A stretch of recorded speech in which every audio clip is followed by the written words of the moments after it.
In one glorious assault, the orcs amass under Scumbogg's orders, and the Battle of Arden begins, where the Wood Elves desperately try to hold the sacred location, though they will have, eventually, the help of the Brettonians.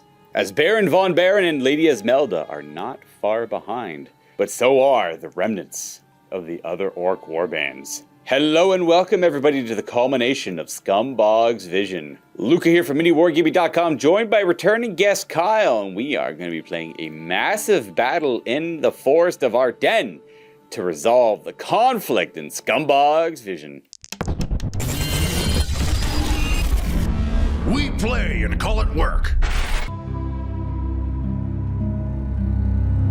Alright, now me and Kyle just finished recording this massive battle. It took us all day, but I wanted to record this at the end to put in the beginning of the video because I thought about it, the night before, and throughout the video I just forgot to record it at the beginning of the video, so bear with me here, I ramble, my bad. I want to thank everyone for signing up and supporting Scumbogg's vision because it was a great success. Matthew already greenlit the next chapter of the campaign, and pretty much as long as the support continues, all future old world narrative content. You guys clearly want it, and I am more than willing to give it to you guys. So I'm going to keep working on new campaign content. The next season's already greenlit. I think I mentioned that a little bit earlier in the video, but I want your feedback down below in the comments. I've already kind of penned in the rough draft of the revision of the rules, which I'll be posting in the next campaign if you guys want access to it. I mean, if you have access to the link already, then you'll see that I've updated a few things here and there. Not yet, but I will be.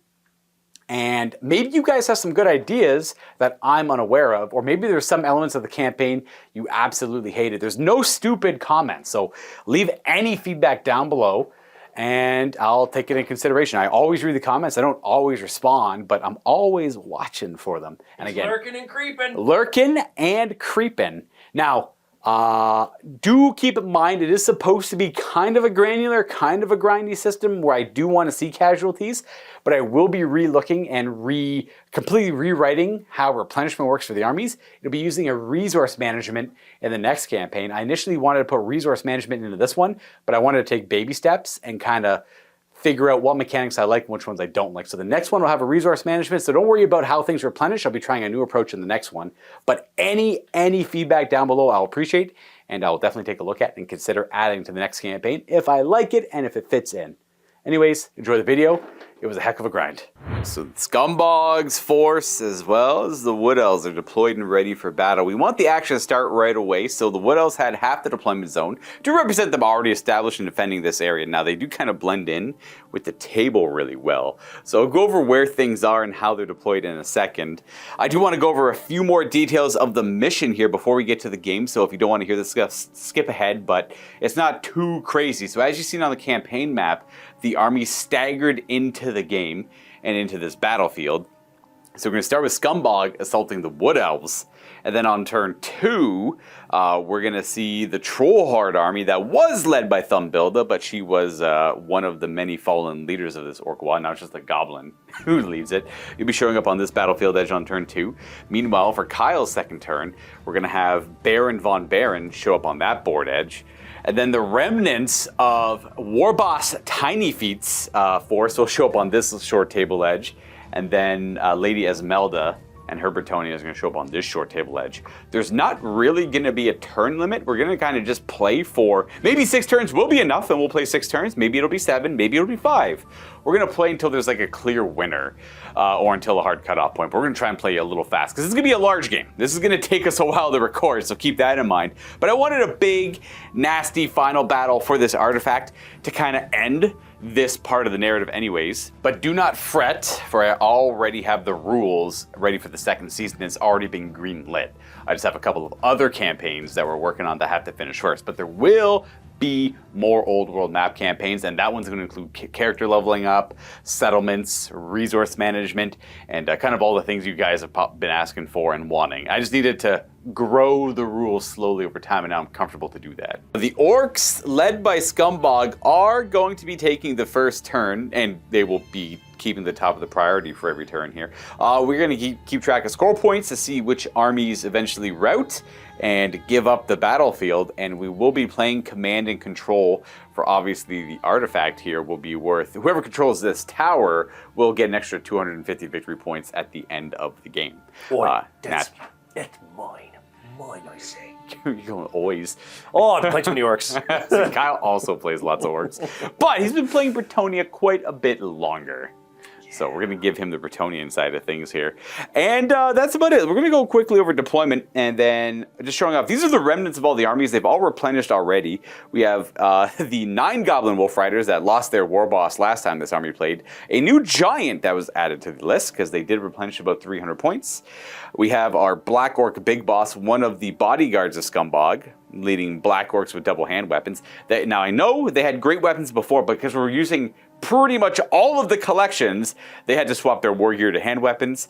The other unit has great weapons. That's part of Tiny Feet's old warband. Got one bolt thrower, one rock lava, a doom diver, that's what it's called. Chariot, boys with throwing spears. We have that, this was 24, they replenished back up to 30. Savage Orc Biggins, led by our Savage Orc Big Boss with a great weapon, the other bodyguard to Scumbogg. And just orcs with hand weapons and shields. And that is Scumbogg's force, the initial one. And then for all the Wood Elves hiding, we have Glade Guard, War Dancers, Eternal Guard, back up to 24. This is the Wood Elf list that you've seen in like episode 2 of Scumbogg's Vision. Now, granted, I didn't have all the information of what all the minutiae of all the war gear is, but I tried my best to recreate it. And those that replenish. We have 2 Treekin with the Elder. The Tree Lord Ancient is the general of this army. He's running Battle Magic, and I think he got... So we're running him Battle Magic. We're going to keep him all Battle Magic. So he's got Pillar of Fire, Hammer Hand, the signature, and what's the last one? Arcane Urgency. That's it. We got one more Tree Lord who's going to act as his bodyguard. Glade Guard, the remains of the Dryads, and then I can never remember what this squad is called. Way Watchers! Way Watchers. Now, we didn't know what magical arrows we had, so we let Kyle pick them. Do you remember which ones you picked for everything? Yes. So I'm going to give the Way Watchers the Arcane Bodkins, the -2 AP. Okay. And these have the Hagsbane, so they have poison attacks. And then do they have the Hagsbane as well over here? Oh, I didn't give them because they're just piddly little guys. Look at them over here. They're not even special. Get out of here! They can also have Hagsbane.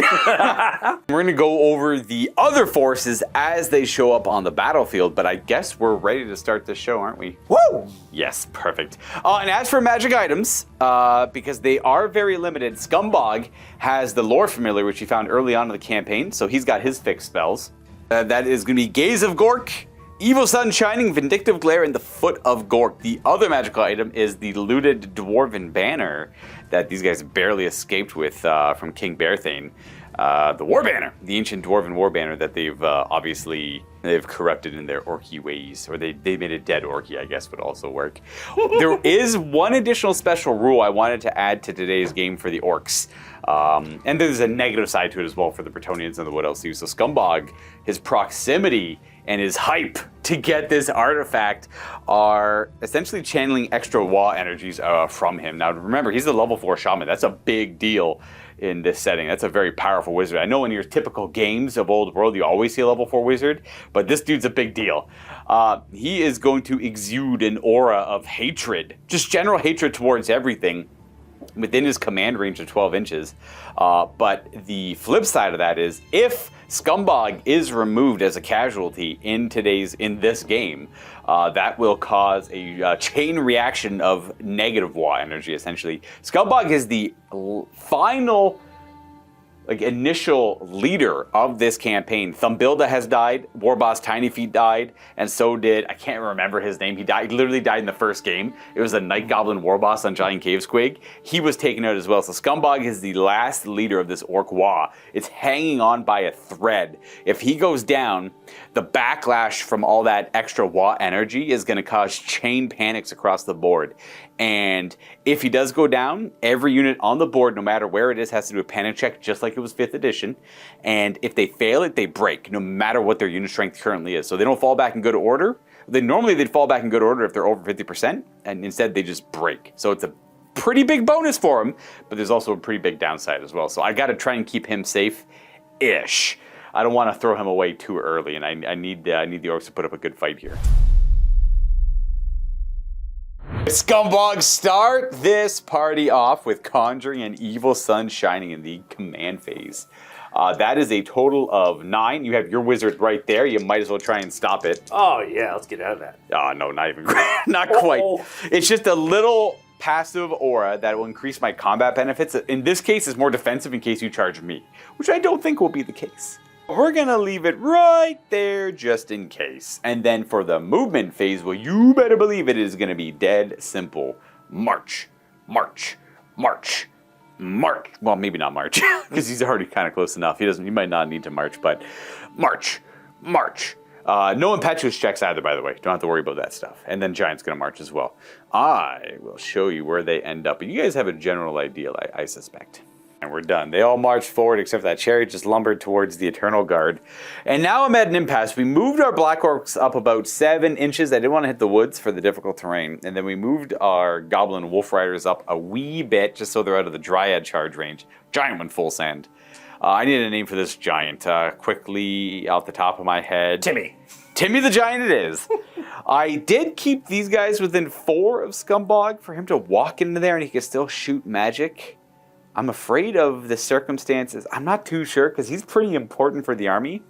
But if he joins them and they start charging, he's going to be following them everywhere they go when they're charging. And I'd rather have the flexibility of him moving around still. So I think I'm just going to park his butt over here. He's going to move his 4.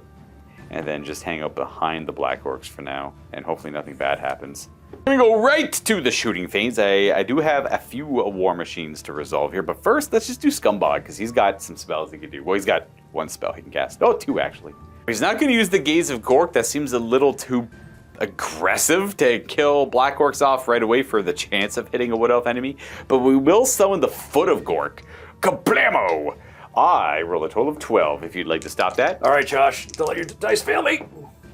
A 7. Your dice have failed me, Josh. Yeah, so far they have. And 1 giant Foot of Gork right there in front of the Treekin and the Tree Man. Now we're going to try and conjure a Vindictive Glare. I feel like Scumbog is going to be a lot more influential than he was his last game against the Dwarves.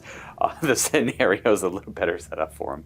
Vindictive Glare, we're going to try and take out the Wood Elf leadership right away, and that's on the Tree Lord. Now he is a large target, so we can see him with this. We roll a 6 on the dice, which is a 10 in total. All right, new dice. An 8 plus your 3 does resist the Vindictive Glare from Scumbog. I can glare just as good as you. Let's try a Bolt Thrower. We're going to go 1 Goblin Bolt Thrower right at the Tree Lord Ancient. Why not? Does it hit? A 3 absolutely does not hit. It just zips right past him. And then we're going to try to do... I kind of want to, like, lighten up the Eternal Guard a little bit here, but I need to do some damage to these trees. Let's do a Stone Thrower. Right on top of that tree. Let's try... Kaboom! Kapow! Kaboom. Oh, God! That's so far. You know what? That's, like, over there. Warning shot. Warning shot. Doom Diver. Man, I really want to get those Eternal Guard out of here, but I want to do a little bit of damage to that Tree Lord, so let's try... Go Batman! A Doom Diver. Ooh, and it scatters D3 inches backwards in. So it's 3 inches off his base is probably still a miss, if not a maybe hit. You know, just in case it's a maybe hit. Okay, well now we have to see because it might hit. Coming off, ooh, it's going to scatter off. It's going to end up around here. It's going to clip the back of him a little bit. And that 4 Meezy's hit. It's only really hit by the dirt and the gravel that the Doom Diver digs up as he crashes into the ground. That is not going to wound. Nope. That should be the last of my shooting. I have no charges, no fighting to resolve. So we're going to go to the next turn here. It'll be Wood Elf's turn 1. But we're going to roll to see where this goes first, because that happens at the start of their turn. 2d6 inches, random direction. Ooh, it's going to go right through all of them. I'd say 5 inches should just pop through on the other side of the Tree Lord Ancient if I had to guess. Stomp, right through all of them. This is D3 plus 3 steps. Start with this guy, then the Treekin, then the Ancient. So D3 plus 3 on him. It's only 4, that's not bad. 4 is to hurt the Tree Man. Sorry, 6 is to hurt the Tree Man because he's T6.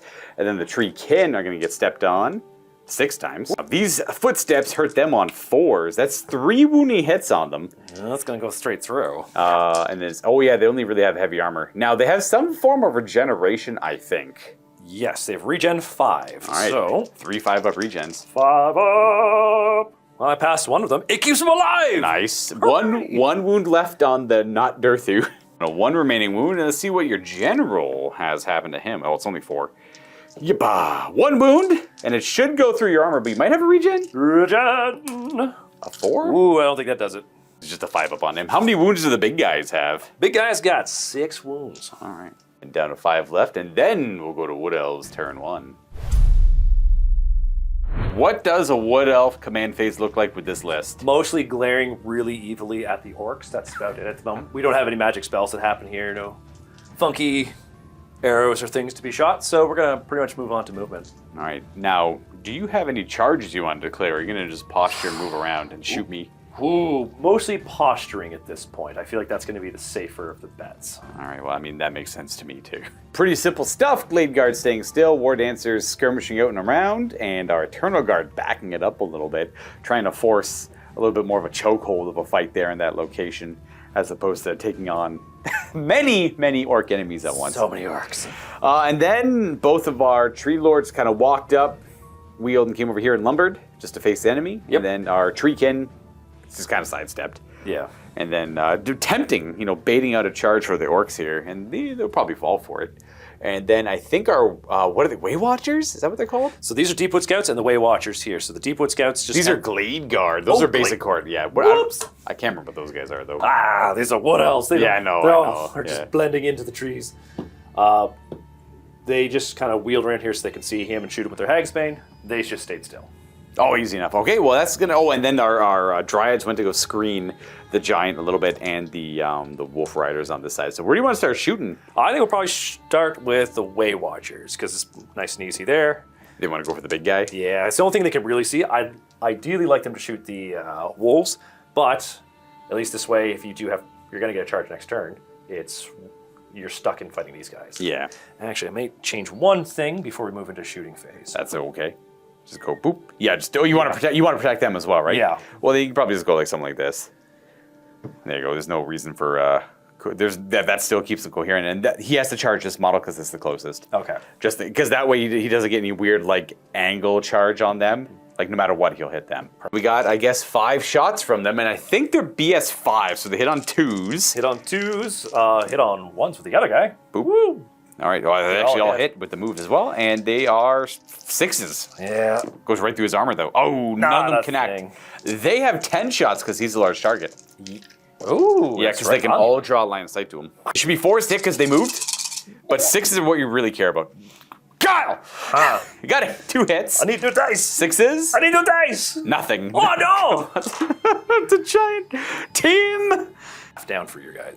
For volley fire. Half up for volley fire on these guys. They did not move, so it should be 8 shots. Sweet. Which you probably want to go for them because they have the best line of sight to them. Yeah. So it should be 3s.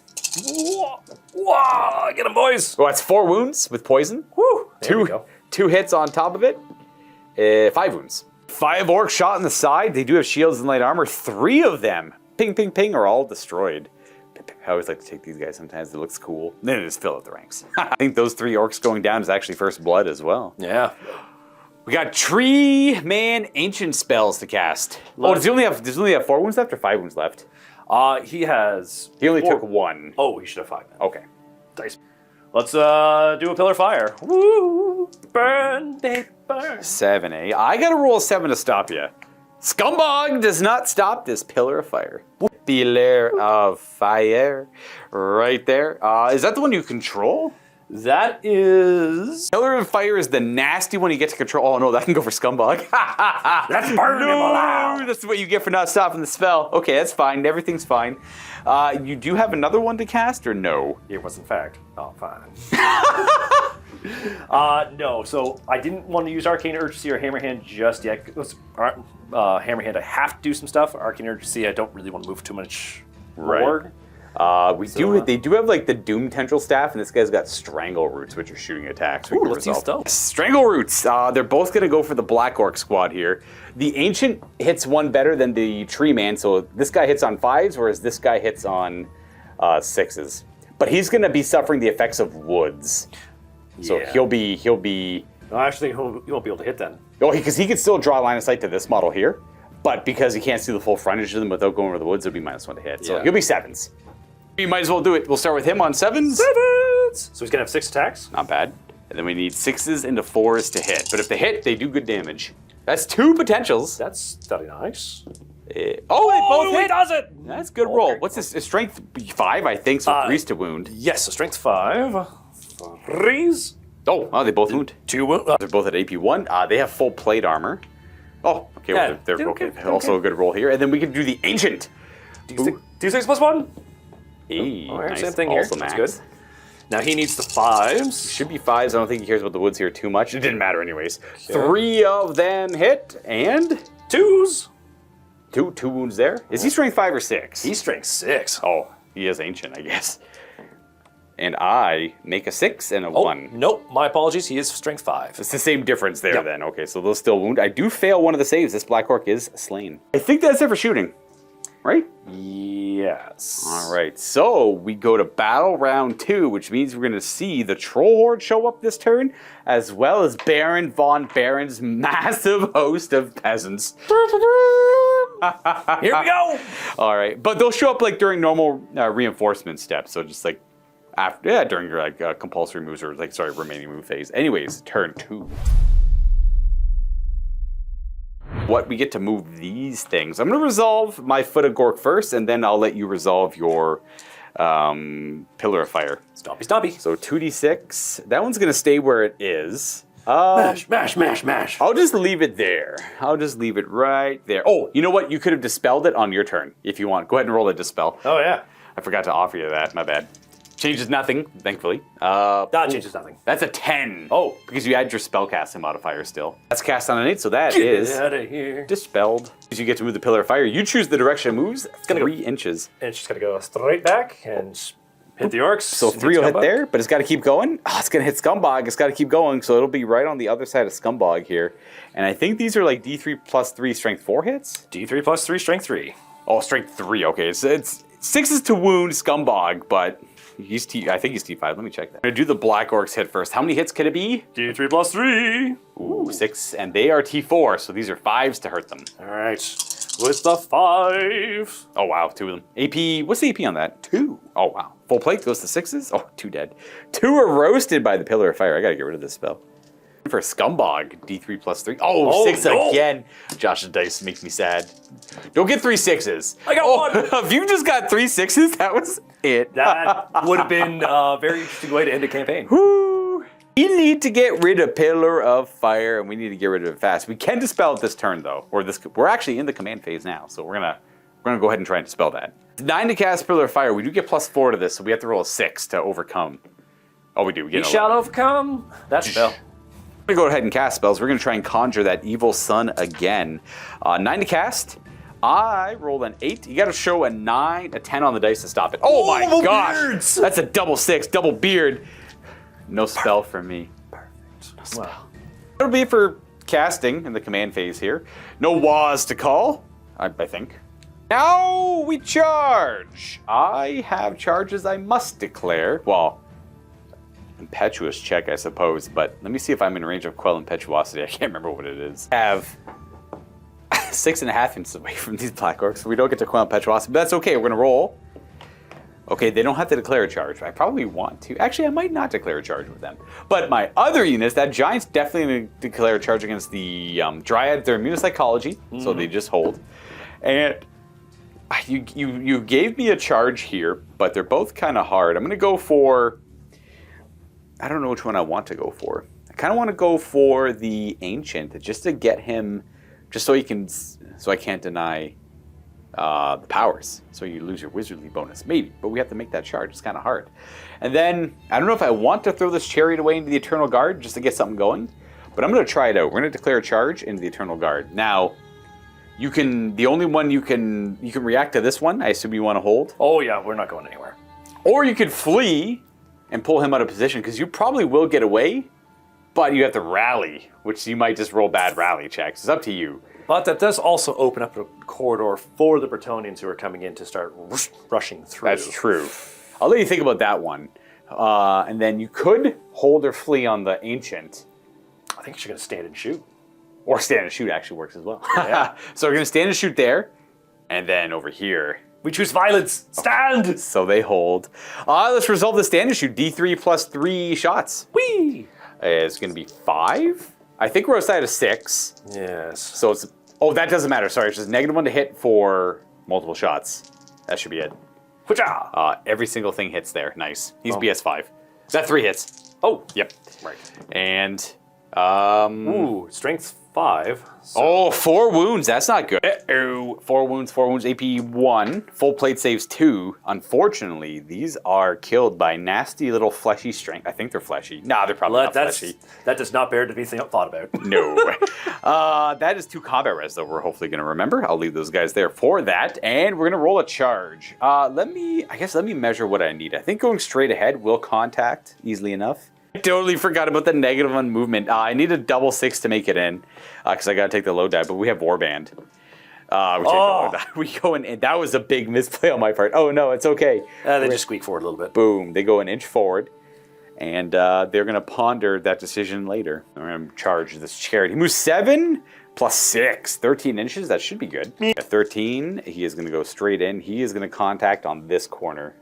Go, Pig Bus. Bam. Then we're going to move on to the giant charging. He'll go 10. So he's going to go for this dryad here. So he's going to hit that. Ish, boo, kind of go center to center, end it there. Boom. And then something like that. Boop. Then we go to remaining moves. We're going to have these Wolf Riders just boop. And then they're going to open order, change their formation up a little bit.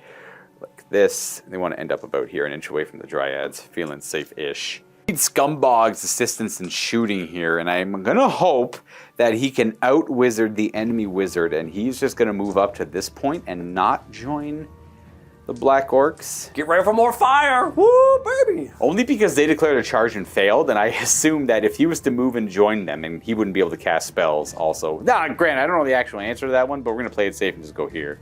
We got all of these lined up to help. And we're just going to go on to remaining moves with these guys over here. We're going to push up with these.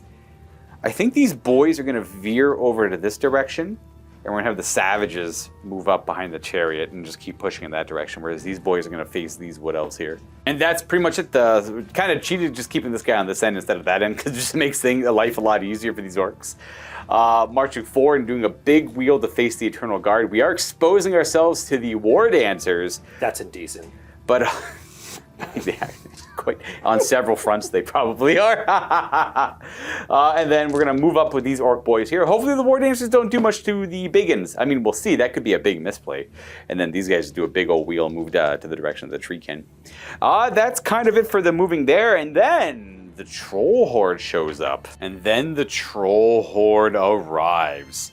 A lot of familiar faces from Thumbbuilda's game. Unfortunately, Thumbbuilda, one of the original leaders of the WAAAAAGHH, I mean, one of the 4 armies, was taken out. So the only remaining character is this level 3 Goblin Shaman, who is the army's general now. And I'm going to be trying my best to keep track of the different generals in their different armies, so bear with me here. However, he knows, again, Steve didn't tell me what spells he ended up playing with, so I'm going to have to randomize them. We're obviously going to play the Troll lore. We got Big Smarts, we took that, and we have Fetid Whirlpool as the Magical Vortex, and Magical Regeneration or Enhanced Regeneration is the last spell. It's Rapid Regeneration. You just target a unit, they gain Flammable and Regeneration. You just make them a troll. As for magic items in this horde, I think the Thumbbuilda had the Earthing Rod. She was slain, and the dwarves took it for their horde or destroyed it.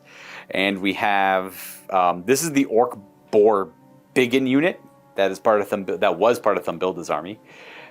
We have an enchanted shield on the champion right there. It's like a random little magic item they have. Because there's no one else that could qualify to take it. There's a hag and a goblin shaman. So I put on one of the random champions that could take magic items. Everything kind of staggered onto the battlefield, so Biggin showed up on this side of the battlefield, River Trolls, and then the Goblin Spear horde behind them. Clearly poking him in the butts to make him go forward.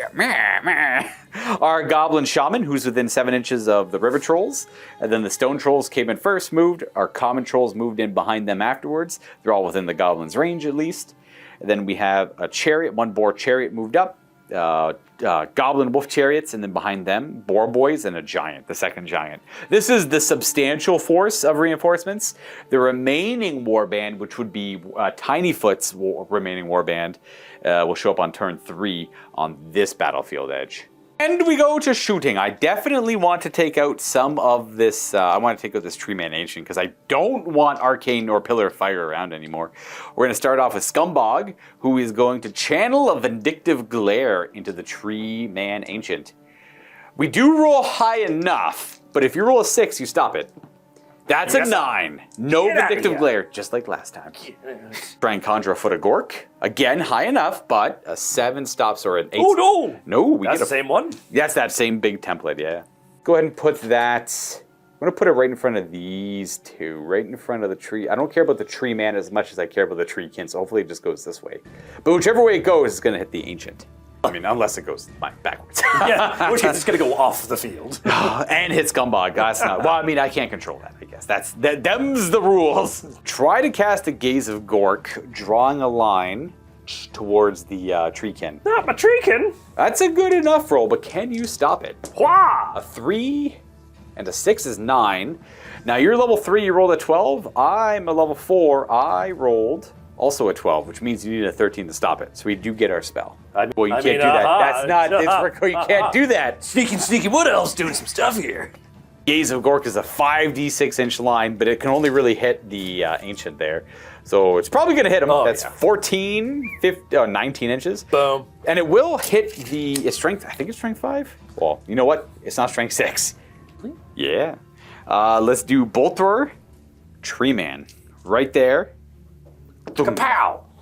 Oh, we got it! I think we do hit because we're in half range here. So it's, I think it's strength 7, and you're toughness 6. I gotta double check all that, because that would be a wound if that's all true. Double checking, they are strength 6. That will not hurt the toughness 6 of the Tree Man. No, you just returned the wood back to him there. That's all you're doing. Pinged right off him. Can't shoot over there now, so I do want to put both of my big guys, my bigger war machines, onto the Tree Man Ancient. With the Rock Lava, that's a direct hit. Oh, Rock Labas. Rock Lava! Strength 8. So I think there's Armor Bane on this as well. Gonna land right on the top of him, but you do have a regeneration to try to save some wounds on him. How many wounds have we got on him, or it's just... It's 1 regen save to stop all the wounds. Oh. A 5-up regen passes. The Doom Diver is gonna go for him. Oh, the Doom Diver misfires! They're panicking. Ooh, a 6. Nothing too bad. No downside at all. They just did increase the slide. Something went wrong. He just fell right there, but he's still good to shoot again next turn. I do have one more spell to cast from our little goblin shaman from the Troll Horde. His other 2 spells are enchantments, which we missed the opportunity to cast them as he arrived from reinforcements. We're going to cast a Fetid Whirlpool. Yeah, nasty troll water. You are in range to stop it.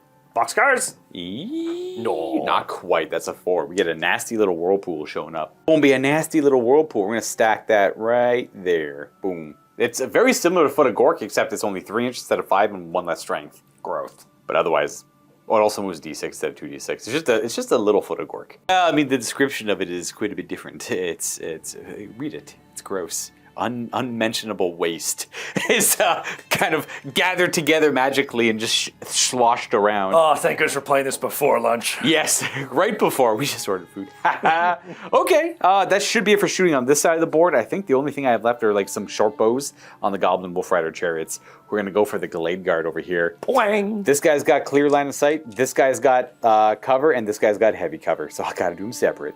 This guy hits on 5s because of range. This guy hits on 6s because of range and light cover. This guy hits on 7s because of range and heavy cover. So we'll do the guy on 5s. That's a hit. The guy on 6s. That's no hits. And the guy on 7s. Oh. No, just the 1 hit. Strength 3 bow. No wound. Hooray! All of that for nothing. That's it for shooting. We're good to go to combat. And we only have 2 for this one.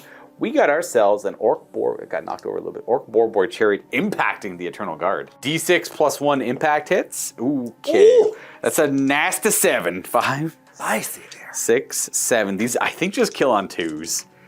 We just killed 6 of the Eternal Guard. That's not great. There goes the back rank. I am initiative 6 on the Orcs. You're initiative 6. 4 base, 5 for Elven Reflexes, 6 for the Spear. You do get to fight with all the guys in the back still, which would be 6, plus the champion. Let's do that. Which is right there. So it'd be 7, 8 attacks. But then my guy gets to fight back at the same time. So we have 8 attacks hitting on 3s, because you should be Web Skill 4 or 5, which I am not. I'm Web Skill 5. Look at how fancy I am. Whatcha? It's a good start. Okay. And I'm T5, so these are 6s.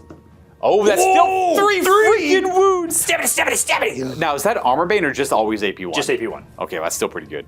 4 up save, goes to a 5. That's 3 damage. He's got 1 wound left. Well. I'm gonna do the Tuskors and the boys attacking the unit, except I'm gonna put 1 attack from the Tuskors into the champion. See if we can't get that haughty champion out of here. No, he's okay. He's actually the only guy who is safe. These are strength 4, otherwise. T3s. Ooh, I do have to do... so one of these is a Tuskor hit. These guys have Choppas. I gotta do them separately, because I don't think the Tuskors get it. Choppas let you reroll wound rolls of 1. Boop. And then this is strength 4 as well. Oh, these all wound. Let me double check one thing. 2 wounds from the boys with the Choppas are AP2. That'll kill 2 Eternal Guard. And then the Tuskor just does AP1, so a 6 up save. Ooh, 1 more goes down. And that should be it. That was a very dramatic combat. You definitely got the blood you wanted. It just got, it was 8, was that 8 elven lives? Yeah, 8 elven lives, and that's hard to replace there. That is difficult to replace. Now, I believe your guys are stubborn, but we'll double check combat res anyway. I am going to lose by 5, so I'm definitely gonna go for stubborn here. So I'm just gonna fall back in good order. And I will pursue. I'm a chariot, of course I'll pursue. So you're gonna fall back in good order. The highest, you roll 2d6, take the highest, you go 6. Uh-oh. And you're gonna go at a slight angle from my center mass to your center mass, and then I will follow 7. I don't even have Swiss Stride, so yeah. I'm gonna go 6 that way. I will pivot to face your center. Am I within 7? I should be. Oh yeah, you 100% should be looks at this good. point, yeah. And then we'll go boom, boom. We'll end up like that instead. And it counts as a charge, so I'll get impact hits again, but we'll see how that goes. That one, chariots are really good in a non-magical setting I found in this campaign for sure. Oh yeah. We have to do this combat with the Gigante. I don't have any impact hits or anything like that. We got to figure out what the initiative of a Dryad is. All right, well, Timmy the Giant is initiative 2 base. I'm gonna say I only really went 2 inches. I didn't bother measuring it, so I'll err on the side of caution and say we fight at the same time as the Dryad. So I'll let you do your 3 Dryads fighting first. One of them is a champion. I don't know where that, I think yeah, that's the model right there. So you get 1 more attack. 7 attacks. Hooga! What's your weapon skill? Weapon skill 4. Ooh, I think you hit me 4 times. He's only weapon skill 3. 6 is to hurt Timmy. Timmy That's takes a wound. Do you have armor bane on those at all by chance? Not a thing. Just light armor on giants then. No. Right, 5 remaining wounds, and then the giant's gonna roll on the giant table. Bam! I got a 1. Oh. To Edbutt. We're gonna Edbutt your champion. Yep. The champion suffers 3 wounds with no armor or regens allowed, which is the only saves they have. Which means I think I win the combat by... That only counts as 1 wound. So I get 1 wound there and I'm closed order. You did 1 wound to me. And I am not closed order. I think the giant wins by 1 in this case. You are immune to psychology, but you still can fail a break check. So why don't you go ahead and roll it up? We are stubborn. Oh, you just want to break. If you don't use stubborn now, you can't use it for the rest of the game. Might as well use it now because we're only going to go back D6 inches. And doesn't matter if you charge me again. Like, why not? Same idea, right? Yep. So we're going to go back 3. And sorry, I was going to pursue. Yep. They fall back and go to order 3. I will chase 12. And it's going to be the same dealio effectively as before. Boom. I just want to hide in combat. I don't want to get shot at too bad. And that is it for my turn.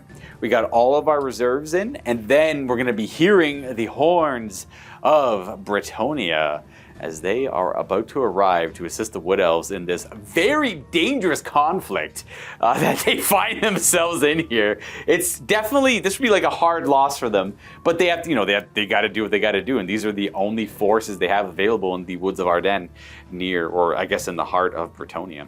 First, why don't we go ahead and move these vortexes? Let's do the fetid whirlpool right there. It's going to stay exactly where it is. Okay. So it doesn't affect anything. And then the, what's it called here? The Foot of Gork is going to, oh, same thing. They don't move, but, you know, I guess that's not really that great for me because they're going to be, I can just end them, but I wanted to do some damage. But now it'll be Wood Elves turn 2. Well, Wood Elves / Brettonian, I guess. Do you like to dispel these in the conjuration step of your command phase? Yes, I want to get rid of the Foot of Gork. Goodbye, Foot of Gork. It's cast on an 8. That does it. Bloop. Get out of here. I think you can go for this one as well. Roll it, because my wizard's just over here, so you're within 2 feet of him. You might as well. Yes. Yes. The Fetid Whirlpool and the Foot of Gork are both banished. It does bring it to the charging phase, where I am going to let Kyle figure out where he wants to declare charges, unless you know something you want to do right away. Oh, I know exactly where we're going. All right, what are we thinking? So we are thinking we're going to go with both treatment are going to declare a charge against the Black Orcs. I have to see if they're immune to psychology or else I have to take terror checks. If they are not, so they have to do a leadership check. They pass. Okay. Yes, so they're going to hold. So, sorry, yeah, those 2 are charging here. Correct. I think we'll also throw the War Dancers in over here. The boys? Yeah, because I feel like it's probably a better call to try and block this up, because they're not getting through this anytime soon, so I'm not worried about that. Boys will hold as well. Cool. So they go ahead and roll up their charge, see how far they go. Because they're skirmishers. Oh, they're going to go 11, so they can all form up easily. That model goes way over here. That model goes over there. Yeah. More than okay. Able to get, is that 8 guys maximizing on my 5 frontage? Yes. I'm sure the math works out nicely there. And we have to roll up these charges. Now, this guy doesn't have to worry about terrain, but the other one does. He won't, because he moves through cover. They move through cover. Okay, that was my next question. They ignore the movement character. They still have to take the lower die, which is a weird thing about moving through cover. They probably, hopefully, will fix that one day, but you ignore the movement characteristic penalty. Ouch.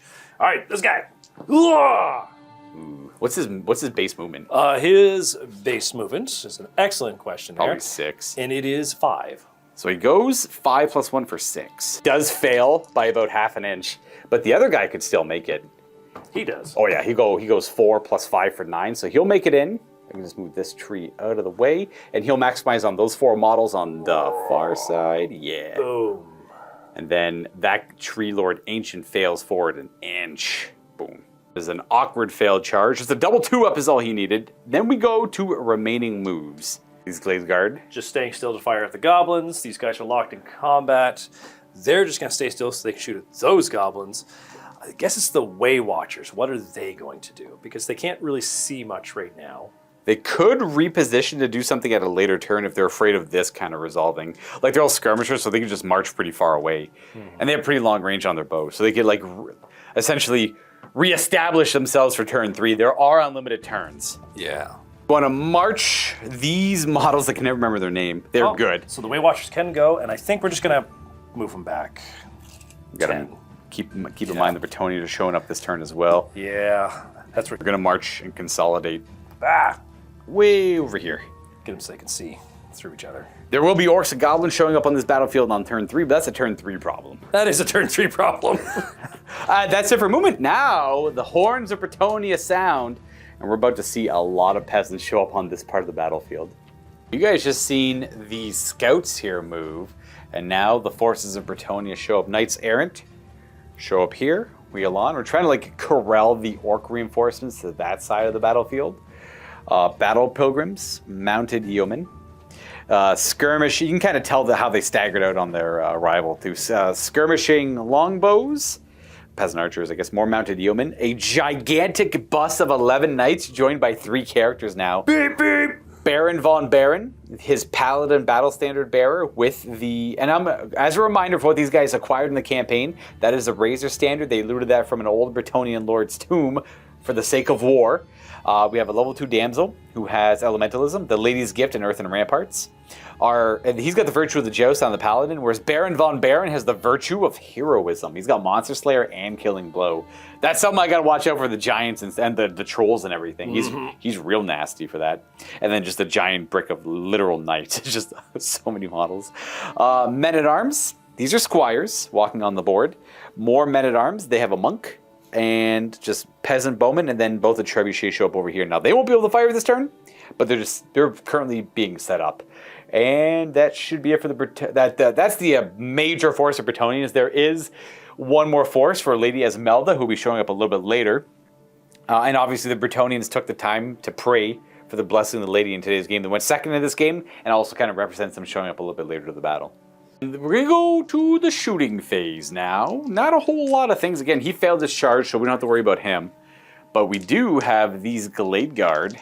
They did not move, correct? They did not. They just kind of sat there and were like, let's just start shooting things. So they can volley fire with their hag tip bows. I assume you want to go for the wolf riders? Yep. So let's try and start putting some wounds on them. So should be all of them one way or another can see them and just be varying degrees of cover. I'm going to call them all light cover because some are heavy, some are light, so we'll just even it out as light cover for everyone involved. So it'd be 8 shots hitting on 5s because of light cover? Hitting on 4s. 4s, I mean, because they're 4s, that's what I meant, yeah. And then 3 for the champion. Yeah. Woof! All right, well, we got 1 wound and a hit. 1 wound, it is. That's just one. And their save? No, definitely not heavy armor shield on a goblin wolf rider. So we're going to lose that warrior there. That's okay. As we do that, we forgot to march these treekin. Now, they are within 8 of these orc boys, so they probably have to do a march block check, but their leadership okay-ish. 7 is more than enough. All right. They're going to move there. That was always the point. They were going to charge in, and they were going to try and march up to deal with the war machines or Scumbog and all that stuff, but they got other things to worry about as well. Then we can go back to shooting. Now, the archers in the back marched, and then we do have short bows on the mounted yeomen, but I don't know if anything's in range. Nothing will be in range for those guys. They're not too worried about them, I guess. Yeah. And then the tree man ancient, or the tree lord ancient, did much fail at charge, so no shooting from him. So we just have a few over here. We got poison bows and some long bows who can shoot. The front rank is within 30 of the chariots. They're on a hill, so we don't care about the models or the stuff in the way. Should just be 5 to hit for range, 6 for the champion. Boom. That's 3 hits. That's not bad. We throw the champion. Was he part of the pool there? He was, champion there. He hits as well. He's +1 to hit. Oh, no, he was part of the pool. Sorry. Oh, he was. Okay, then. We'll It's keep just it easier. Nothing. Easy enough. And then they want to fire at the wolf riders as well? Yes. I think we'll do the same thing where it'll just be, because some are heavy, some are light. We'll just keep it. It's a pretty big game, so we're going to kind of simple up the rules a little bit. 8 poison shots at the riders, hitting on, I think. So that's a couple poisons and 1 miss, I think. I probably should have worked that out. Over half, and just over half, I guess. So it's just 4. It should. Oh, and light cover. Sorry, 5's hit. Yeah. So there's a couple wounds, and here's the 2 hits. Just how many was it? 2 6s or Just 3? 2 6s. That's not bad. 2 poison. That's a damage. So 2 wounds left. This guy will take a damage there. And I think that's it for shooting. That's all we can do for now. All right, we can go right to combat. We have, I think, the 3. Your pick, though. We got Chariot against Eternal Guard, Tree Lord Ancient against Black Orcs and the boss, and Giant. Let's do the Chariot first. We'll get that one out of the way. Chariot it is. So it's all the same initiative bonuses as before, which means we're going to physically fight at the same time, but I do get impact hits first, which will be only 2 this time, which does kill 2 of the Eternal Guard. Blech. But that means you have 6, 12 attacks, 13 attacks, but -2 for 11 attacks. Roll right here, hitting on 3s. And wounding on 6s. Anything? Nothing. Oh, nothing. All right, and then my boys get to go. I'm going to do 2 Tuskors, the green ones, into your champion. Oh, the champion dodges again, and then these are the boys. All right, the boys all hit as well. So the Tuskor is strength 4, AP 1. Nothing. He doesn't like the choppas. And the boys are strength 3 to 4.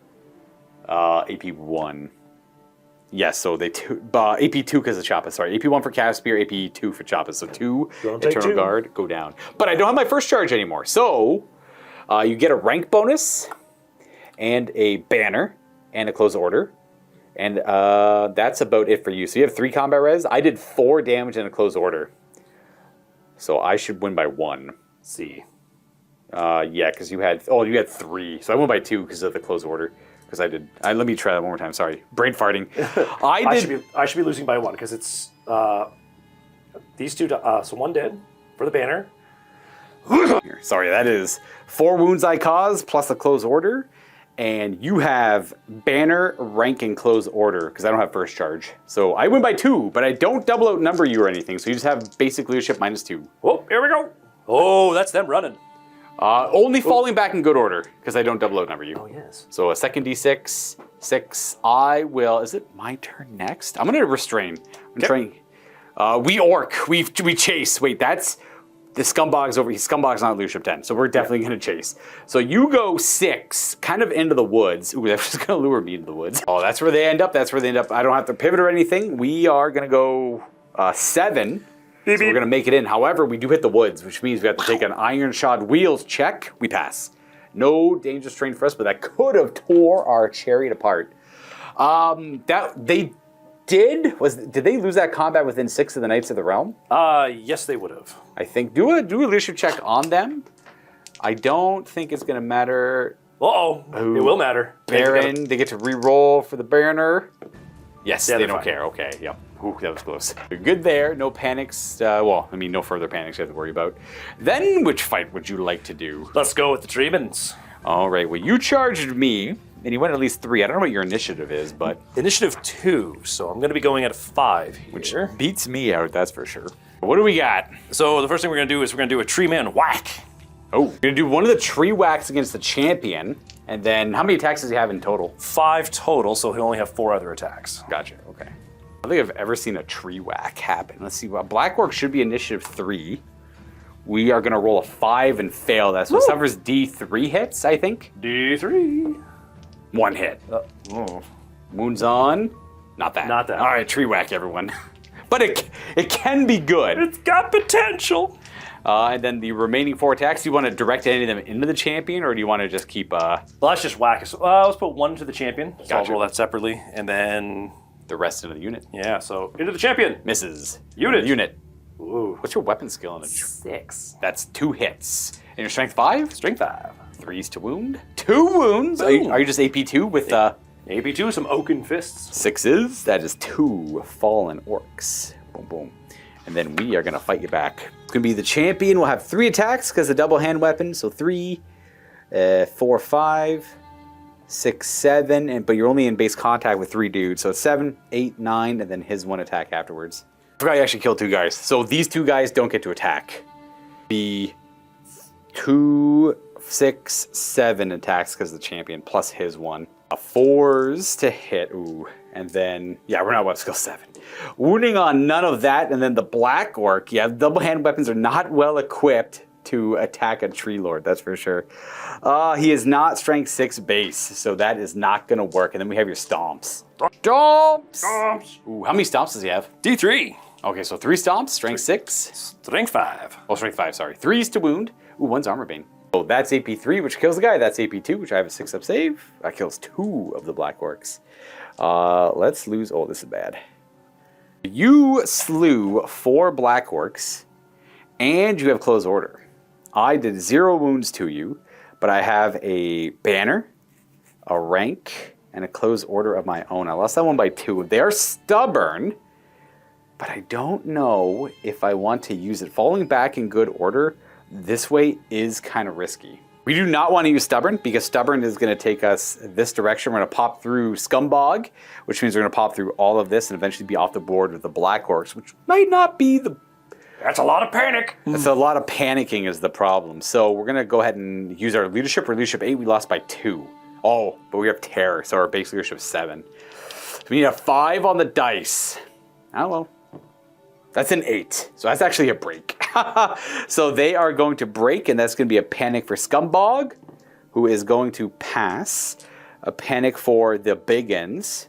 They're fine. Oh, yeah, they don't care. And I think this Bolt Thrower, which is part of Scumbogg's army leadership, so they're passing. Trolls are within 6 as well. They are. Oh no! They're gonna. They're off the board. These guys, they panic off the board. They're leadership 7. That's it. So it was those that they're out of 6. So we do have to break on the Black Orcs. What would you like to do with the Tree Lord? He's going to overrun. He's going to overrun. Fair. We're gonna go 9, which is gonna be probably off the board. And you're gonna go keep that roll for now. We'll resolve my guys first, then we'll move you 9. So they are running down this line. They're gonna end up right here in between the goblins and the Bolthor, but unfortunately the back rank is gonna be on the Bolthor, so they're gonna keep moving, which means they're gonna be on the other side of the goblins here, and they are panicking off the board. But that's how you resolve these big games. Could you just lift that model up a little bit, because we're about to get strangled tight. Ooh, yeah. So they go this way, they end up getting stuck right here, and then they kind of just keep going. We're just gonna run, run! Run, boys! That's not good. And then these guys have to panic because they had the Black Orcs run through them. They panic! Oh, no! They are gonna run just directly away from the nearest enemy, which would be them. And they're gonna fall back in good order, technically 5. But they're gonna go like this and go, no! I mean, this was kind of the goal for the big games, anyways. You're actually not gonna see a lot of these fight. They're gonna just succumb to chain panicking and probably fall back off the board. We almost seen it right happen there with Baron. Like the banner saved his life. That would have been a nasty hit. That would have been. That is it for that combat. I'll call that a very successful combat, and hopefully we just deal with him. He can't charge any. Oh wait, you can. Can you fail to they ran off the board? No, I don't think you get to. You have to destroy them in combat or catch them on the pursuit. So he doesn't have the chance to charge anything, but nothing could charge him. So He'll just turn around and start Strangleroot and stuff. Yeah, we'll call it a win, I guess, and hopefully Strangleroot doesn't go too far. Otherwise, we can do this Gigante fight. I'll let you do your Dryad attacks first. I'll scratch that. I actually went. I'm initiative 5 here. We're gonna roll. Ooh, not the 1 again. Whatever 5 is. It is Thump with Club. I'm gonna pick this model to Thump with Club. I hit. I kill it on a 2. You probably get a regen. You actually might get a. No, not that regen. I kill the crap out of that model, and you get to attack back with the 2 Dryads, which should be 4 attacks. Oh, let's get him. That is. Your weapon skill 4? Yes. That is 2 hits, because I'm only weapon skill 3. 6s. Right. Wow. Nothing. All right, so we win that combat by 2, because I'm closed order. Do I run? No. You actually just give ground. I'm gonna try to restrain. Giant restrains and reform. I need this giant to start causing general havoc in a different direction. I gotta win this flank back a little bit more. All right, that's it. We did all the combats. So a very dramatic tree lord or tree man taking out some black orcs, a black orc big boss, goblins, and river trolls. Big swing, definitely a big swing. We're gonna go on a turn 3 now, where we have the. I forgot we still have the wave. The wave managers. Oh my gosh! They just blend right in. They do. Okay, we actually have one more fight to do. We're gonna pick a fighting stance for them. Ooh. All right, we're gonna go Storm of Blades here. It looks a little bit like a thriller dance going on like that. You know, get the extra attack going on, chopping up and stabbing things. Storm of Blades is it called? All right. Storm of Blades. So I'm doing 3 attacks each because I got a double hand weapon already. And is there 8 guys there? So that's gonna be 25 attacks because of the champion, who is one of those 8 models in there somewhere. I can't remember which one though. Actually, couldn't even tell you which one the champion model is. Maybe that one there with the dramatic pose. Anyways, should be 25 attacks all the same. All right. Here's the first wave of attacks. Boom. Should be 3s to hit. Unless you're weapon skill 7, which I don't think you are. No. 5s to wound. 5s to wound. Oh, nothing. Oh no. Orc. Here's the other 10 though. Let's try that. And then 5s? Oh my goodness, no. They're only hand weapon shields, so I only have 6 attacks back because of the champion, the knob there. 25 attacks. Nothing. Not a single thing. It checks out. I hit you on 4s, and I wound you on 4s. I wound twice. Talismanic tattoos. 6 up ward. 2 war dancers die. Oh, okay, so they took 2 wounds.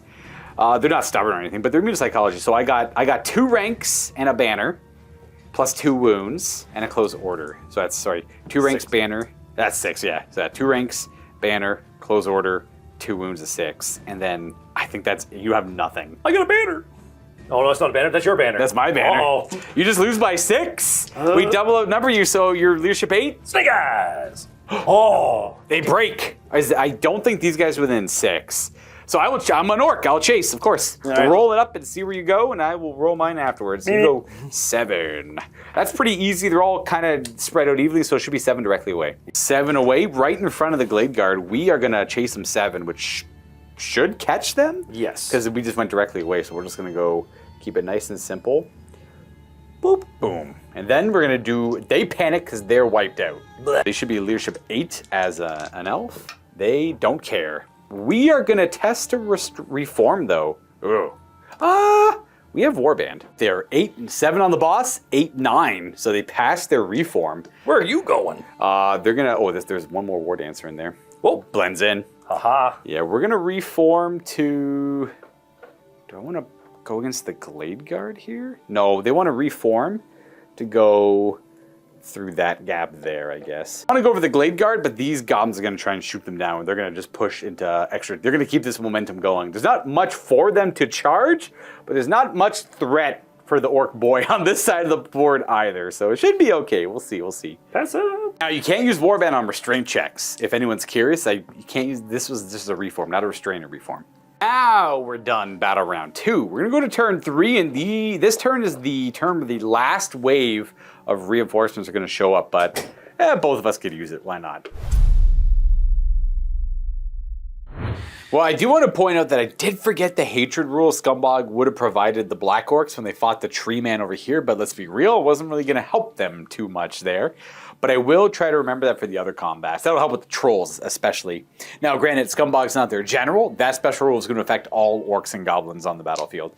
Plus, his inspiring presence is probably going to affect every Orc and Goblin as well, just because he's the grand spiritual leader of this WAA, so we'll allow that to affect them as well. Let's get ourselves an evil sun shining this day. Ooh, we get that with a 6. You want to show an 8 to stop it as level 3. That's only a 3. The evil sun rises. Right there.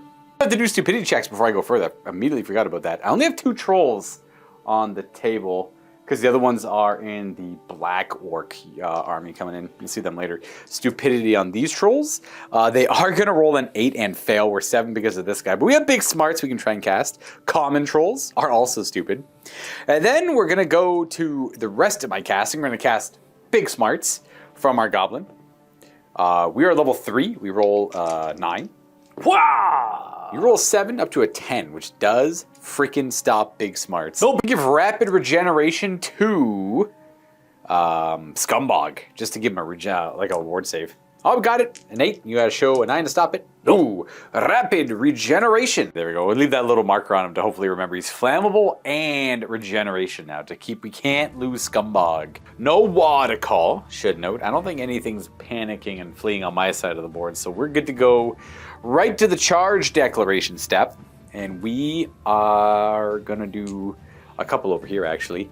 We're gonna declare a charge with a giant into the Glade Guard. They will have to do a terror check no matter what. They can hold if they want to. They pass. They're gonna stand and shoot ya. Yeah, we're outside of 6. Yeah.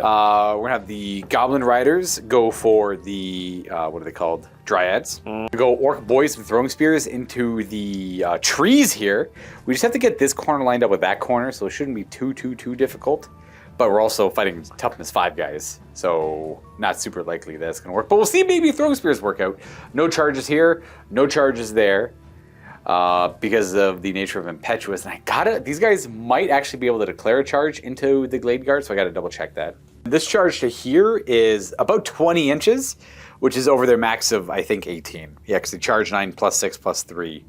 Yeah, because this angle here, so this corner here has to wheel up to the point where we can skirt past the back of the orcs there. And they're not charging anything to make way, so they don't have to charge. None of this stuff has to charge, so we're going to go and resolve those charges.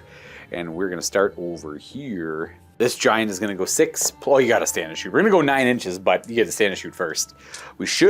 We're definitely going to make that. Should have all 10 shots. All right, so the first 9 should be hitting on 4s. That's 2 poisons. Okay. And a couple hits.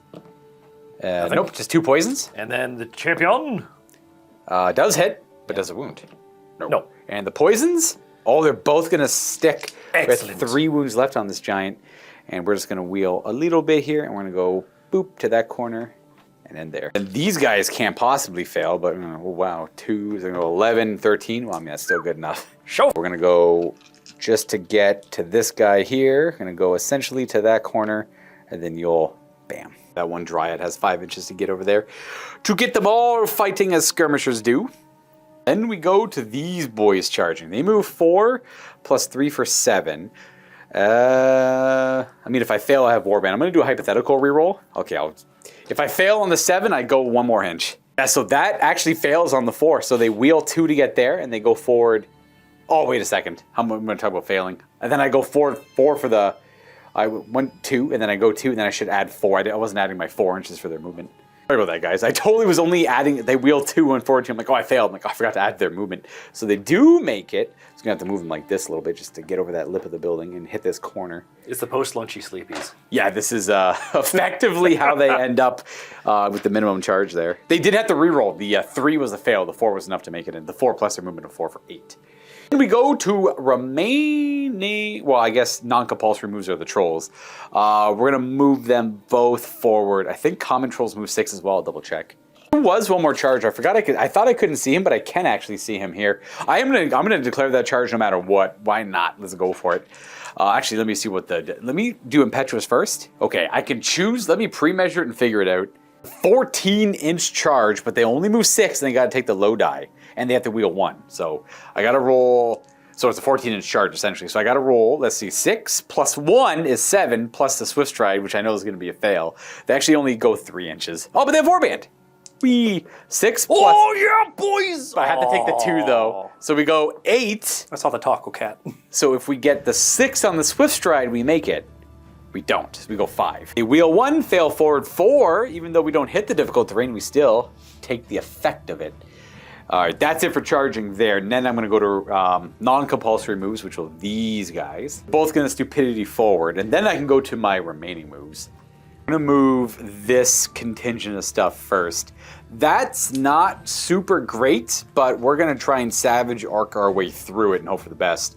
So we're gonna march right up to those knights and into this gap here and hope for the best. Them marching 8. If you could send that, oh, I got a march block on those boys actually. March block on the boys. They are... Warband! No, they're actually good, because they are 7 with the boss, plus 2 for Warband. Yeah, you're right, yeah. So send them forward 8 through that gap there for me. Coming on through. We are gonna move our Wolf Rider chariots up and just out of their charge range, but I wanna shoot them with bows. I just gotta make way for the boar boys and the giant to come in. Pretty simple stuff. We just moved the chariot up 7 and lumbered it to face this direction. Moved up them, marched them a little bit behind, in some sort of a chariot to cav marching column, and then the giant turned and moved this way just to face any. We know Brettonians are going to be, we hear the horns coming from this part of the battlefield, so we're kind of preparing for that a little bit. I do have the rest of the remnants of War Boss Tiny Feats, I guess orc war hordes showing up around this part of the battlefield. Before I do that, I do have to move Scumbog. Well, I'm going to move Scumbog and my little Goblin Shaman first. We're actually going to march our Goblin Shaman up this way, I think. I'm going to march him up and over here, just get near the trolls. Scumbog, on the other hand, does have a couple very valuable spells, so we're going to move him 4 and just hope for the best. Oh, that's a tough one. I definitely... Yeah, we should be able to help them out by... We're going to back him up a little bit. He's going to just step on top of the hill beside this bolt thrower.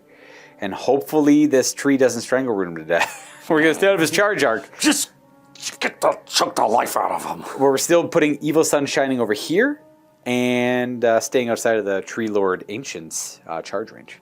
Then we can have the rest of Tiny Feet's orcs show up to reinforce the battlefield. All right, bear with me, guys. This is a hot mess.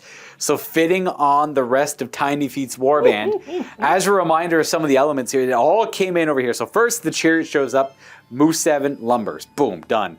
Next, the trolls show up over here, boom, walk on 6. Then the black orcs show up, and then they just kind of wheel. Then our 10 skirmishing orc boys, I put them in a skirmishing formation. Could have done open order, but they fit better with skirmish. But they have to, because there's 10 of them and they skirmish, they have to go on a straight line, and then they move as much as they can. And then the war machines plop down. So I got a stone thrower, a rock lava, the bolt thrower, and then I had room to put 2 sneaky goblin bolt throwers right here near. But these way watchers can just charge them, but it's fine. My flanks, though. Yeah. Oh no, my flanks. They can't shoot this turn, so you're safe from that for now. Yeah, so this was the 6 boys that had throwing spears. They rearmed and repurposed to just double hand weapons because that makes sense for such a small squad. But when they reinforced, they got 4 more boys. This Black Orc squad was 6 or 7 strong. I upgraded the champion to be a Black Orc big boss, so they at least had some leadership. Because they replenished. They actually got 280, it was 300, 400 points or something.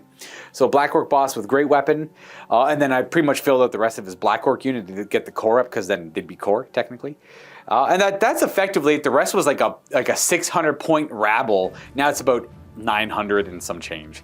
But this is the Black Orc boss that is the biggest and the meanest to take over after Tinyfoot, or Tiny Feet was taken out. Let's give him Skull Scar. That's him. That's Big Boss Skull Scar, leader of these Black Orcs and whatever orcs were brave enough to stick around.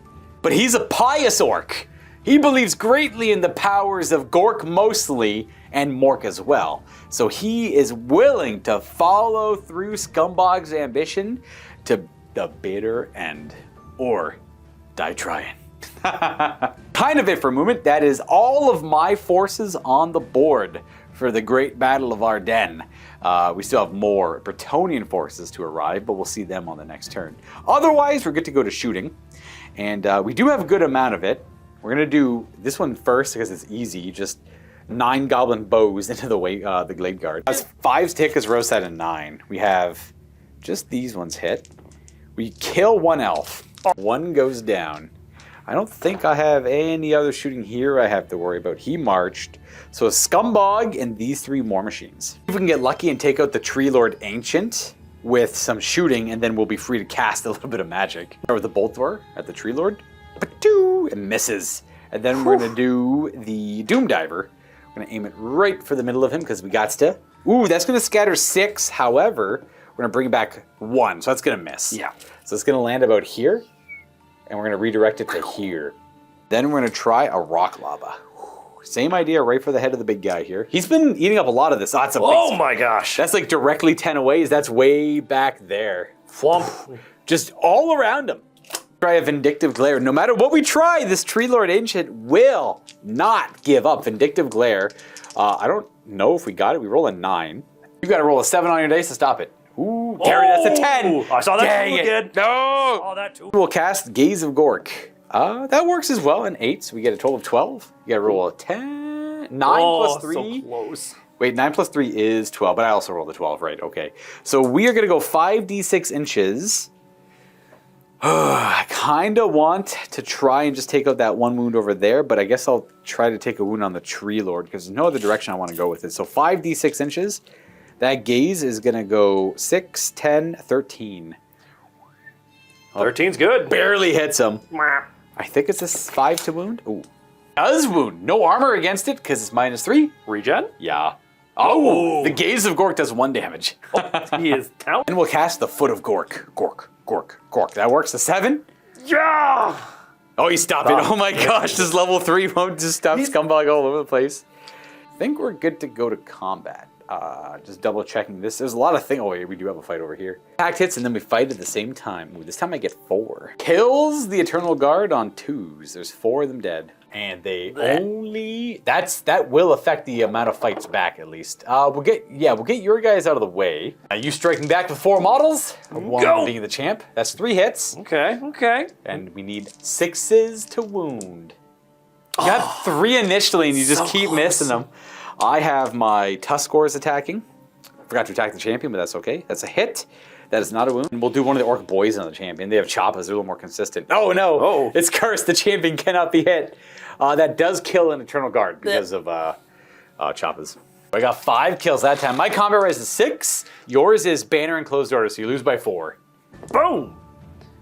But you should be good on Fall 8. back in good order. Fall back in good order. I will keep chasing. Why not? We're deep in the woods, but we're getting there. Go ahead and roll yours up. You're going to be running directly away. Oh, but that will wow. Oh, you go 6, but that will cause some panics only for those men-at-arms, I think.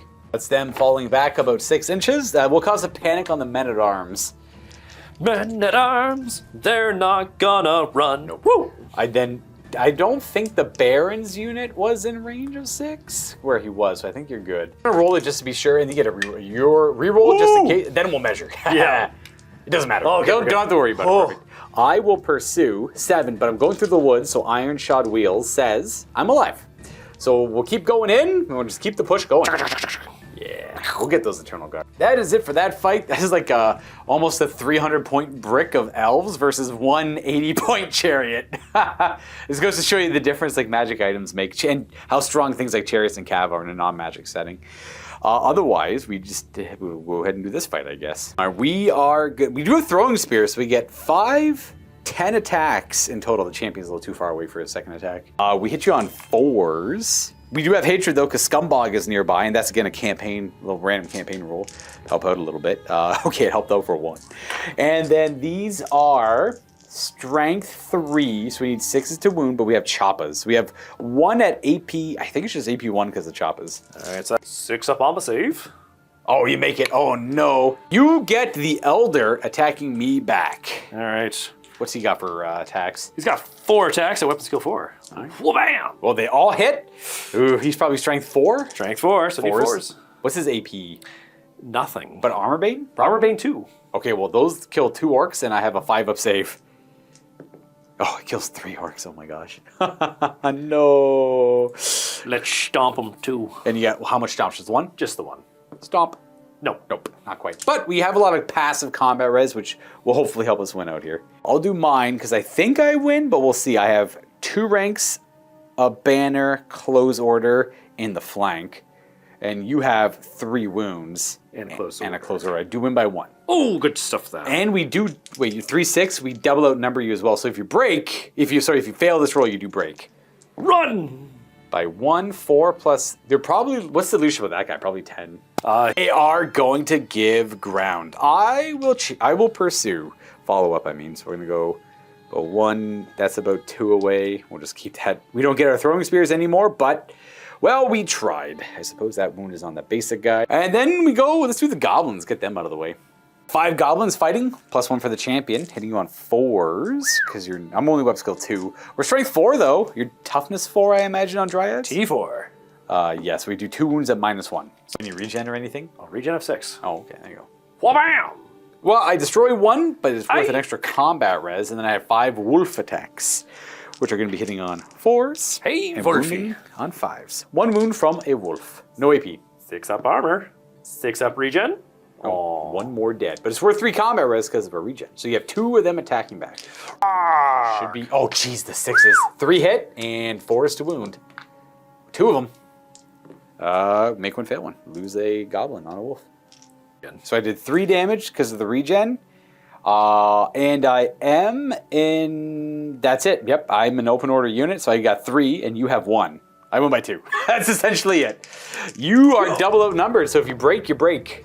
Oh, that's them breaking. What was his leadership? His leadership is 10. So he'll affect 18-inch range on his Inspiring Presence. Oh, that's right, because he's a large target. He's a big boy. So you are going to just give ground. And I will follow up, I guess. Yeah, there you go. They can only go back so far. I think we just have the giant to go. I'm initiative 5, and you should be also 5 with Elven I Reflexes. will be, so You get your 5 attacks out of the way. do it. Oh, Just 2 hits, 6 is to wound.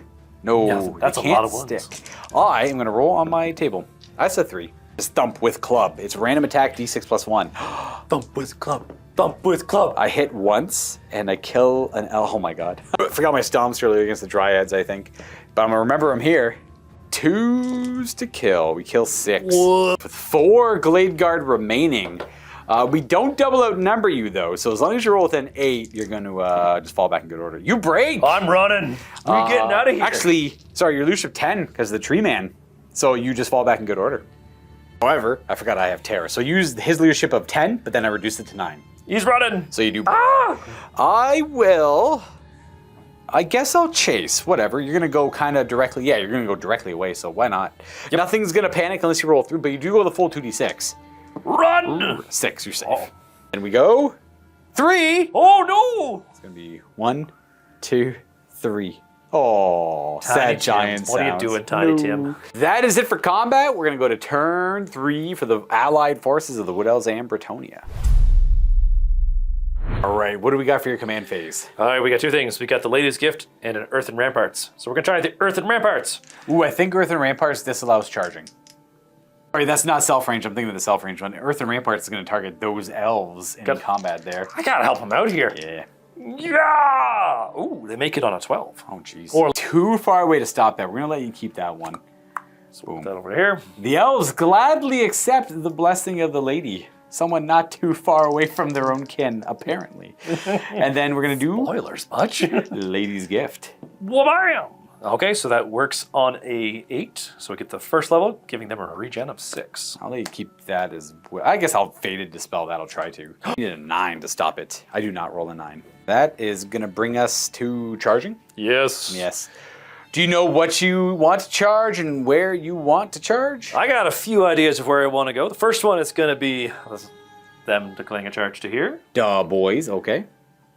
Obviously, Knight bust into here, Yes, because that needs to happen. absolutely. That's what you're here for. I'm going to try and see if I can get the Knight's Heir to charge the Giant. Okay, fair. These guys will charge one of the Bolter crews. This one probably, I Yeah, let's guess. go with that Sure. one. And then I think that's it for charges. Yeah, because these guys can't get in, unfortunately, with the elves still in the way. Oh yeah, because they have to go in the front, and they're gonna be in the way. Yeah. Oh, I should probably try to rally them. Oh, you have to rally them now. Actually, yep. Before the charges, technically. Rally! -1 of their leadership, but they are gonna pass because the general nearby. We're gonna rally and reform, Okay. and then we're going to have them declare a charge on the giant, which is we're pretty much just at that point now. Yeah, so charge for the bus, charge the Knights. Now the question is, do I want the Tree Man Ancient to try and charge the Boar Boys? I'm gonna have to measure that out first before I make a decision. Yeah, this charge would have been a double 4-up to make it, so we don't want to go for that. We're just gonna not resolve that charge, but we are gonna do some of the charges over here. The Knights Errant can't really fail, but we're gonna roll that anyway. So it's they move 8, plus 5 for 13, plus 5 for 18, I guess. They're going. And then these guys are just gonna go this way. Get Oh, them look, in they there. made their charge. Oh, wow, they really made their charge. Ooh, we'll have 3 as the max over here. Charging it like that. Well, we're technically going to charge them first to see what they need, and then they would align accordingly. Yeah. Ooh, a 5. Yeah. I don't think that's... Looking at that, if they were to charge first, that would stop the errands charge. We're not going to declare them as a charge at all. Yeah. We'll have the errands going. So the errands would technically, the errands actually exactly where they need to be. So yeah, no charging on them. They're just going to posture up afterwards. And then this Knight bus can't really fail. Bus. Get to reroll 1s if you need to, but and then Swift Stride. Yeah, they definitely 18-inch charge. And then it's kind of close. Oh yeah, this charge here. They are gonna go. Oh, yeah. Yep, they're right on in. Roar! Get Boom. up. That is our last charge to resolve. These longbows ascend the hill. Yep. I assume the trebuchets are staying where they are. They want to fire this turn. Oh, yeah, they're just going to sit still. And we got to figure out what do these squires and men at arms here want to Well, these guys are just going to eat up their whole movement just a turn. do? Just to reform fully. Yep. They will just stand right there because I don't think there's really much else they can do. Waiting for things to clear up. They could move out of the way of this chariot if he blows through them. They could just shift over this way if you wanted to. Yeah, but at that point they could still hopefully hold a spot here. Oh, I see. To countercharge. Oh, that makes Yeah. sense. Okay, fair. And then these peasant longbowmen are going to essentially skirmish over this direction behind the battle pilgrims. That's what they're called. And the battle pilgrims walked forward 4, and then moved both of the yeomen. These ones went up that way. These ones went around them, and they're pretty sure they're fast calves, so you can just open order turn afterwards. It doesn't really matter. It doesn't change too much. And then we come to the 2 tree men. All right, so I think it's pretty easy here. We're just going to move them up a little bit and turn them around so we can see everybody. Yep, just move forward turn afterwards. Yep. You get 2.5 inches of movement. You can do a full 180. That guy's going to move 5 to there, and his movement. Oh, we're going to strangle root. We're going to try and get Scumbog with strangle roots. Could work. We could, or there's an arcade conveyance coming on here and just going into me real sneaky. Oh, he's going to move again. That works too. Aha. Do you want to cast it now? It's the time. Oh, I suppose it would be. Arcane conveyance. So it's arcane 5. I mean, you got an 8 on it. I don't know what it is to cast, but I got Scumbog right there. Okay, well, Let's find out first. Before I miscast, let's see if this even succeeds. Arcane Urgency is a 10. That would fail. There's no reason for me to roll this miscast. Scumbog, what are you trying to do to us here? We're trying to take this artifact. What are you doing? He's got biggins on his tail here. Oh. They should be able to charge from that distance at least. Okay, I think we did the basic movement. Now, Lady Esmelda and her Brettonian forces can reinforce the battlefield from over here. Go with those. And here they come. So the men-at-arms, to fit everything else where we wanted to put them, the men-at-arms had to go in a marching column, and simply they had to be just a little bit further back. You have to be an inch away essentially, but it doesn't change much. They go there, and then the Lady Esmelda is going to show up over here, and so is the Virtue of the Ideal Paladin. That was part of her warband. 10 Knights of the Realm. Again, we have to use the Studio Knights of the Realm because all of Steve's Knights of the Realm are tied up in that unit there for Baron von Varen's force. And then we have a Virtue of Duty on his own paladin here with the BSB. This army did pretty much every army here replenished in this game a little bit, so we upgraded him from horse to a Royal Pegasus, and then added, I think it was like a couple more knights, as well as just a few pieces here and there. So very minor upgrades to make the list work, because we had to upgrade his Royal Pegasus, because we only have one BSB on horse currently, so this had to work, and then our 3 Pegasus Knights on their own over here, because virtue of the duty, you can't join a unit. So that's essentially it. The nice thing is, these guys are 6 inches away, or more than 6 away from the giant here, so they can countercharge the monster. So we're gonna see a cool countercharge work out there. And that, I know they are in a marching column, or they're kind of stuck like that, but I'm not gonna get impact hits myself either, so it's not really a great... Everybody's losing out on that one. Yeah. Kind of trying to line them up so that I can charge with both the boar boys and the chariots to get the extra hits in there. So trying to buy some time here. Otherwise, we're good to go to your shooting phase. We got lots of shooting. We got a couple of new spellcasters. Now, things of note for Lady Esmelda's army. 1 trebuchet and some peasant archers showing up over here as well. She is level 3 of Elementalism. She knows the Lady's Gift, Elemental Spirits, and Plague of Rust. This is the Virtue of the Ideal guy. And then her, I can't remember Esmelda's younger sister, but that's her there. She knows Arcane Urgency. She's got battle magic, so she knows Arcane Urgency and Burning Gaze, which we can Burning Gaze if you want. Yes, we will. And then summon Elemental Spirits. The cast, we need an 8 on the dice. Whoa! No, off by 1. And then her other spell's Conjuration, so we can go to summon Elemental Spirits over here. That needs a 9. Ooh. She's only a level 3, that also fails. Moving on, they have a couple shots over here if you want to take it into the chariots. Let's take like, what's that, 2? And they moved a little bit, right? Yeah. So there's a couple archers shooting, yeah. Whoop. Boop. That's a hit. And 6 to wound. No. This trebuchet can't fire. They don't really have any good targets. And then these are able to fire this turn, and these guys are on a hill. So we'll figure out their targets here in a second. Nice and simple. They are going to volley over the combat into the chariot. They're on the hill there, so they don't care about anything really in the way. Should be 16 shots, plus the champion's his own better hit. But these are all over half range for sure. So they're going to be hitting on 5s. 15 shots on 5s for range. Hooah! And then throw one more guy in for the villain. Oh, he does hit, nice. Look at him go. And wounding on 6s. But they're Armor Bane. Ooh, 1 Armor Bane. There's 1. 5-up save after the Armor Bane. Ooh, that's the damage. It's something important. Whee! No, not the piggy. 2 trebuchets that are going to be firing indirectly because there's a hill in the way. We're going to go for the middle of the boar boys, eh? Let's get him. So it's a full 6 scatter. It's going to land on a goblin chariot. It's going to land on that one specifically. So it wounds it on a 2. And it goes through the armor and it just destroys that chariot because it's minimum 2 damage. That is a panic. Panicking would be weirdly good for me right now. They fall back in good order. They are going to fall back in good order. I think, I gotta double check, I think they go from this squad. This is gonna run from the first trebuchet that caused it. So we're gonna run on this line here, but more importantly, we're gonna run through all of this stuff.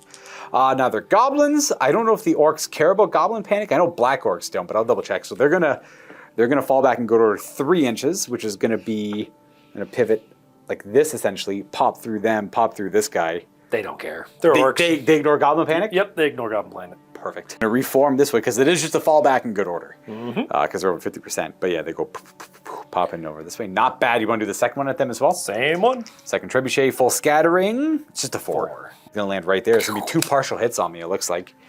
So 4 ups to hit. That's a hit and a hit. I think these are strength 5 because this is a trebuchet. Okay, that 2 definitely doesn't wound no matter what. That 5 would wound. And here's my armor save. We're gonna double check. I think it's only AP1 on a trebuchet. Yeah, we are 3-up save on the boar boys, so we are okay.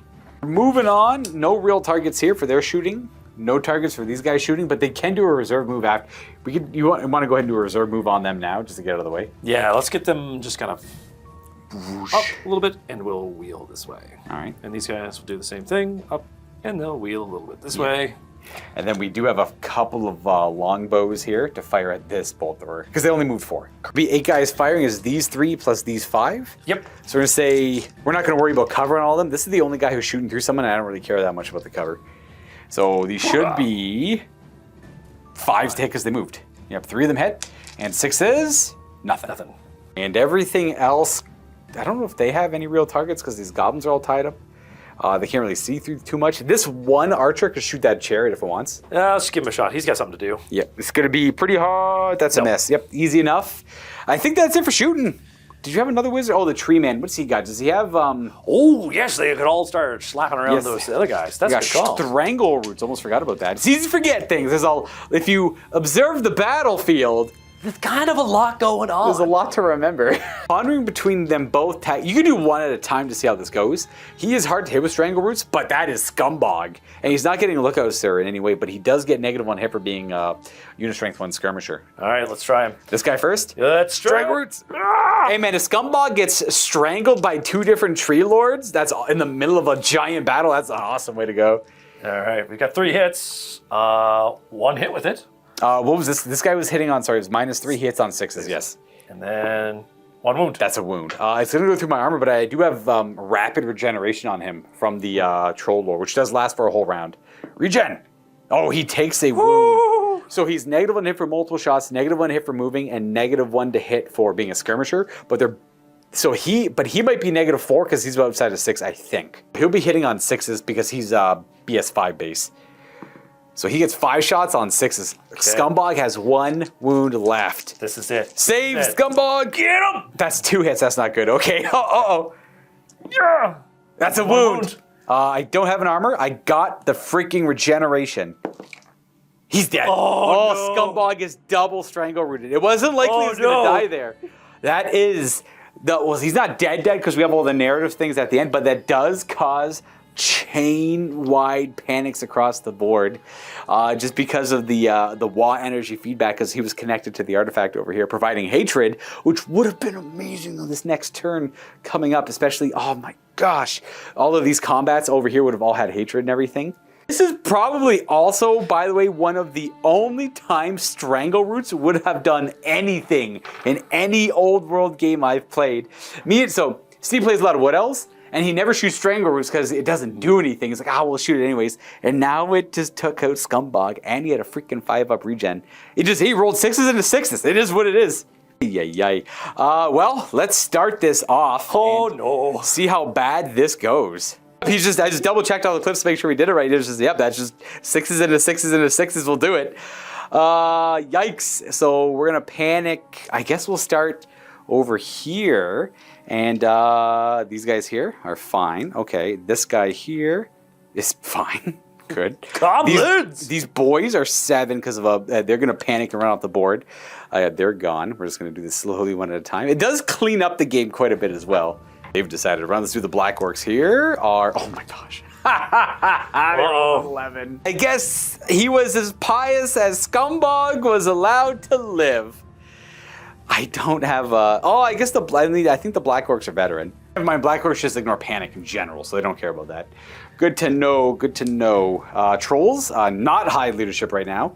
They're good! They actually... Go Trolls! Let's go Trolls! Go, you beautiful Trolls! Everyone in combat obviously won't have to check. They're a little tied up. This Orc boy 5, right? These boar boys, 9?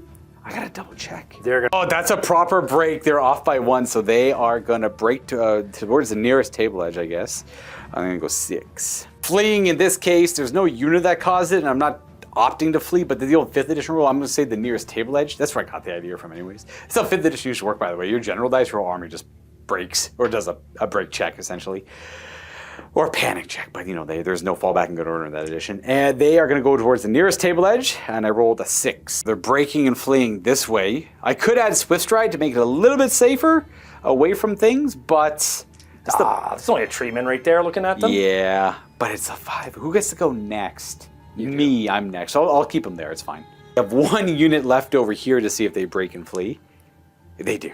You know how much I tried to kill this tree man? I shot him with war machines for 3 turns. Spells. And all that kind of I just stuff. couldn't get him. Charge him. And I died of strangle roots of all things. I thought I was fine. Okay, let's do these war machines. This one here. That is going to break, and they are... I think war machines, if they break, they are abandoned and destroyed. It's only when they break from combat it's automatically destroyed, so they're going to pick up the... Oh, they're going to go 2 inches. And be down here. But they're currently fleeing. The rock lava, that's gonna flee. Yep, that's 4 6s. And then the last guy is a 7. They're 5 or 6. That's a 5. Oh, that's probably off. Good day, everyone. Pack it up. We're leaving. Try the shaman here. He passes. fine. He doesn't which care. means these trolls have more likelihood to pass. They pass, and 7s all around. Yeah, trolls. This chariot's in a bad way. That chariot's in a bad way. We are going to run towards the nearest table edge, which would be this path. We're going to go 4. Goodbye. It was nice knowing you all. These goblins here, leadership 5. Nope. Fine, they're 6. I'm thinking of night goblins. The giant. I think he's immune to psychology. He is, yeah. And then I guess these guys here, I'd roll for them. I'll just cheat and call that their roll. They're fine. They're not going nowhere. And I think that's it. Everything else is in combat. Okay, well, that's a one-time check. Losing Scumbogg lost us quite a bit of our forces, but ultimately nothing too bad, actually. It was a pretty good end to your shooting phase. Yep. Not bad at all. We can go to combat. Where do you want to start? Your picks. Let's kill this giant. Great, glorious charge. Oh, the Knights Errant. Now, I think they're only weapon skill 3. They are. So you have 6 attacks because of the champion. Hitting on 4s. Let's do this, boys. Errants. 5 attacks from horses. Horses! Hey! We need that same roll though. Same roll. What do we got? Hey! Get through my light armor. Rubber Lance Syndrome. Can we get through my light armor? Oh no. Oh, nope. No. Okay. We're gonna fight you back. We're gonna roll a 3, which is D6 plus 1. Random attacks. Swing with club. It's 2. Strength 7, but I need 4s to hit. Okay. Double miss. We do have stomps. 2 of them. Okay. 2s to wound. We wound once, AP 2 because we're a behemoth. What? And a blessing of the lady. What? Oh, 1 errant dies, but you're in the flank with a lance formation and a banner. So you did 3 to me, and I did 2 to you effectively because of my close order. You win by 1, and you double outnumber me, but I'm pretty sure giants are unbreakable. So we're gonna go 1, 2. Would you like to follow up? You do lose your lances. Well, it's that or you charge. I'm only gonna get the archers or these guys. I think that's okay. I think I'm gonna. Ooh. I think we're gonna test a reform. All right, roll it up. Errants. Oh, but they're impetuous. Does that? Impetuous is only for charging and all that. You're okay. good. So they pass and they can reform any which way they might want to go. So they can Don't forget, these goblins are probably going to free themselves up this turn. Yeah. Might as well be blunted in the front. Do you want to do this fight next? Yeah, let's do that one. They're faster than me. Whee! That's 2 hits. Okay. And your strength 3. 1 wound. I got a 5 up. Oh, my goblin's attacking back. I can actually do it with my wolves now. I have enough dice to attack with all of them, but I got to do a reroll. That missed. That hits. And then these are all your T4. T4. I wounded twice. No AP. Light armor and regen. I destroy 1. Who is it? Just 1 of the dryads. Yep.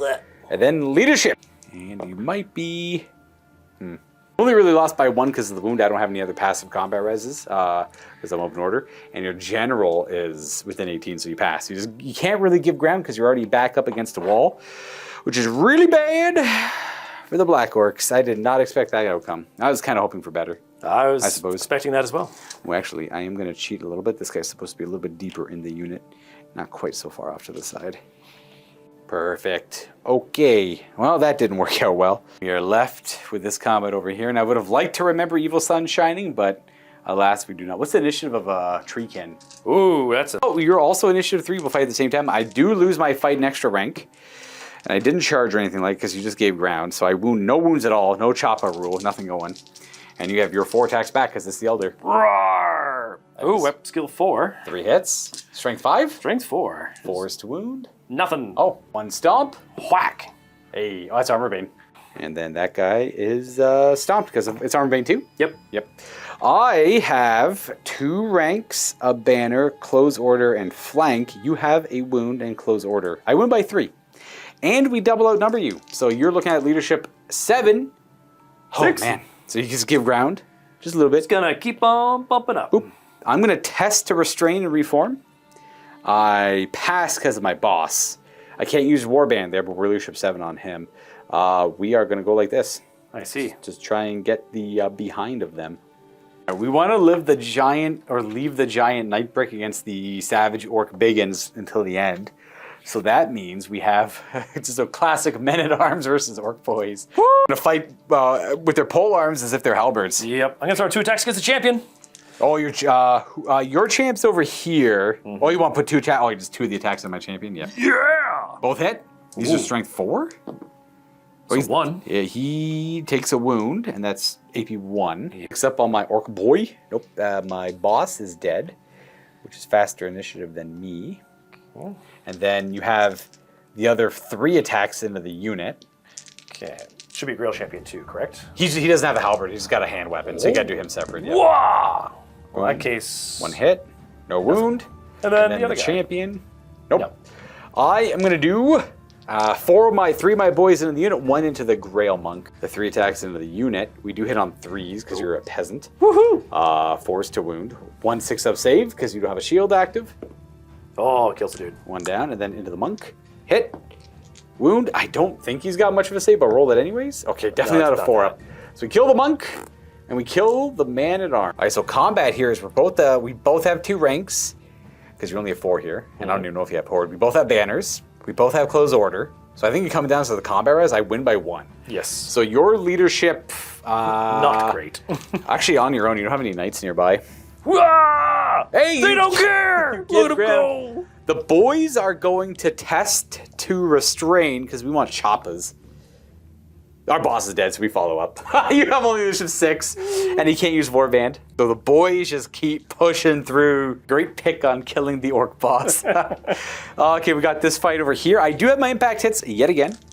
Bloop. It's going to be 3, and I kill... No, I don't kill them. You have Blessing of the Late Earth and Ramparts on them right now, so 5 up hordes.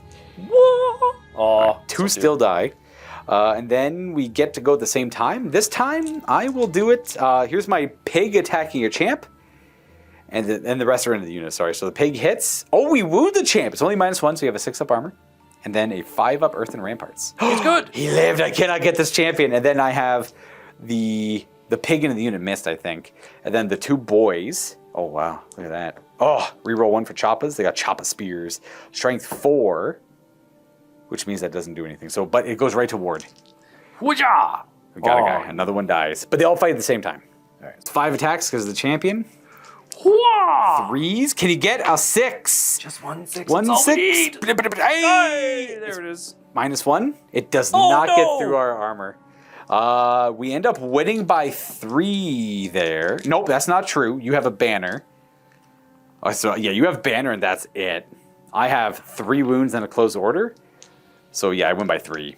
And you're not double outnumbered still. I'm only in strength 5, you're 3.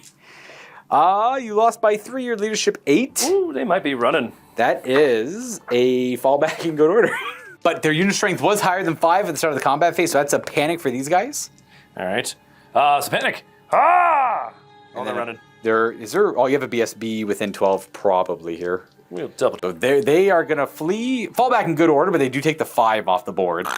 So they decide they don't want to be here anymore. They've seen the elves getting beaten up, and they've heard stories about how good elven fighters are, and they're getting beaten by orcs. This is no good. And then a panic on these guys. Now those guys are close to. They have the knights nearby. Yeah, they're fine. They don't care. So your fallback in good order was, I can't remember how far. We'll just roll it again. They go 5, and I will chase 7. However, I'm okay. Gonna get them. Just grinding our way through here. Boom. Grinding our way. And that was that 5 I rolled was for their dangerous terrain. They just won't stop. They cannot die. Can't get them. We started over there. We got into a combat here, and then we've just been pushing all the way over here. On to the last big one to resolve here. I got a savage orc big boss in there. You have a baron, a paladin, a first knight. Do you want to issue any challenges? I will issue a challenge with my... The Baron does have Killing Blow. Yeah, I think I'm going to leave the Baron for the unit because I wanted to do enough attacks into the unit to kill it. Right. So I'm going to say the Paladin. The Paladin wants to issue a challenge? Oh, whatever. My Savage Orc Big Boss will accept it. Why not? Oh. You definitely have initiative everywhere. So how many attacks do you want to put into my Orc Boss? Not my Big Boss, but the unit's champion itself. Let's put in 3. 3 knights? 3 knights. All right, 3. How many knights are there? 1, 2, 3, 4, 5, 6, 7 knights here fighting, plus the 2 characters afterwards? Yes. Yes. Before we do them, let's get the Baron out of the way. He has the highest initiative, technically. He would just skewer some of the random boys. How many attacks does a Baron have? A Baron has 4. Yeah. So he's going to hit you on 3s. He's above skill 6, is he? Yep. So he has 2 hits. Oof. And he wounds on 2s. He's strength 6. Ooh, a Killing Blow. I gotta double check. I think they just have a 6-up board. 2 saves against that Baron. War paints. No, the Baron kills. I'm actually gonna remove them from the front ranks. That way I know I did it proper. Okay. And then we can do the Paladin into the challenge at the end. Yeah, because I want to keep that Racer banner going until the very end in case he dies. Yeah. Although I suppose I have to attack with him in initiative order, wouldn't I? He goes now, technically, yeah. Okay. So it doesn't change too much. He's got 3 attacks on a Paladin. 3 attacks. 2 hits. And he should be, I think these are 3s to him because I'm T5. Well, it doesn't matter. That will be it. He had Virtue of the Joust if he needed it. It'd just be big boss stats. I think he's dead. Oh, you already got it for me? Yeah, I think you're dead. Noble Paladin took him out, and then we have, how many knights was it? 7? So we have 7 knights, one of them which is the first knight. Yes, so who is somewhere on the side. He's in the very back there. Yeah, we'll put the 3 into the boss just to try and kill it now. It'll be, you do hit him on 3s, your weapon skill 4. And then, strength 5, they both miss. That's not good. Interesting. And then you have the remaining knights into the unit. 5, get him. Ooh, boys, what are we doing here? Okay, and hey, 2 wounds, there it is. 2 wounds, 2 more dead. So that is gonna be, that's my command up there. I'll just remove these 2 guys, and I know I only have my champion to fight with. Okay. You do have your horses. Are they the same initiative as that? They're just gonna attack the unit, I guess, eh? Yeah. We have a bunch of horses, 1, 2, 3. Oh, you go ahead. 6, 7, 8. So 8, and there's one that's also in the challenge. Oh, the challenge, yeah, do the challenge because it might matter for the overkill, because you killed them exactly, so you might get some extra overkill on them. Into the challenge, hit. Yes. Oh no! Come on, blessed war paint of Mork or Gork. Mork and or Gork has forsaken this battle! He does not want the orcs to succeed, so he's actually worth 3 combat. The overkill in the challenge. And then the other horses into the savage orcs. 8 attacks! That 2. is 3 hits. Yeah. 5s to wound. Wow! 2 wounds! War paint. Alright, well, 1 more line orc is dead. Our champion will get to fight. So we got 4 attack, 2 base, extra hand weapon, and frenzy. This green die is going to attack your first knight because every model in the lance is in base contact with every model in my fighting rank. So he could technically attack everywhere but the challenge. Yeah, he hits only the first no, knight. not the first knight. Do I get to reroll 1s? No, I'm strength 4 because I'm a biggin with armor bane. That's just a wound. Wound, no AP. Woo! And the blessing of the lady. He died. The first knight died. I do have first charge to negate my rank bonuses here too, so this is bad. Well, you did 3, 4, 5, 6, 7, 8 to me. So 8 combat res, or 8 wounds caused in combat. You have a lance, and you have 1 banner and a battle standard bearer. Actually have a rank for your knights in that super wide of a lance, which you don't see often. Before we go any further on that, you do have the Lady's Gift regen on the first knight. Which is why these cards are very important, people. No, he's still dead. No difference. He did die. The lady forsook that guy. I have an outstanding combat resolution of 12. I destroyed the first knight. I have a banner. I'm close order. See, you might be falling back in good order. Yeah, but if I roll, I'm leadership 7 because you killed my big boss. And the leader of them was Scumbogg. So if I roll over a 7, I break. So I lost combat, I lose frenzy, and we fall back in good order, baby. Let's fight this out. Are you gonna pursue? Oh yeah, we're just gonna keep charging you. I will go 2.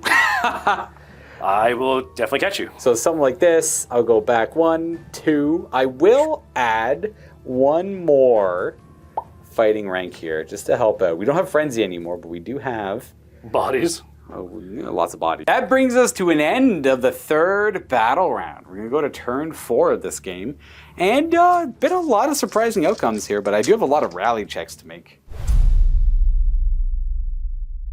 I have a lot of stupidity checks. So first of all, they pass. Oh, well, it's not much they can actually kind of interact with. Common trolls in the back also pass. Nice. That's because in the troll horde, they can use this goblin shaman's leadership. Oh boy, this is gonna be a very dramatic turn. There's a few things that broke and fled that I would have liked to see to get in combat, but there's quite a few other things that are lined up to succeed quite nicely here. Spellcasting, I only really have my shaman now. We're gonna cast Big Brains, Big Smarts. I got that.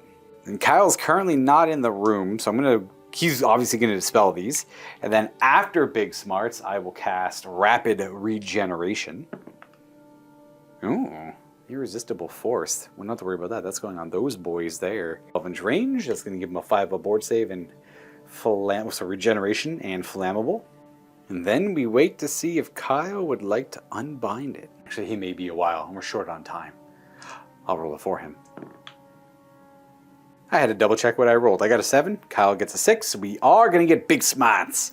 Be relevant for later. And then we go to the rally step. We're going to start with this chariot. 9. It's going to keep fleeing. 5. And again, that's fleeing because Scumbogg was destroyed earlier. I was going to take it right here. And then we go to other rallies. These goblins here. Okay, sure. They're back in it. They're going to rally, I guess.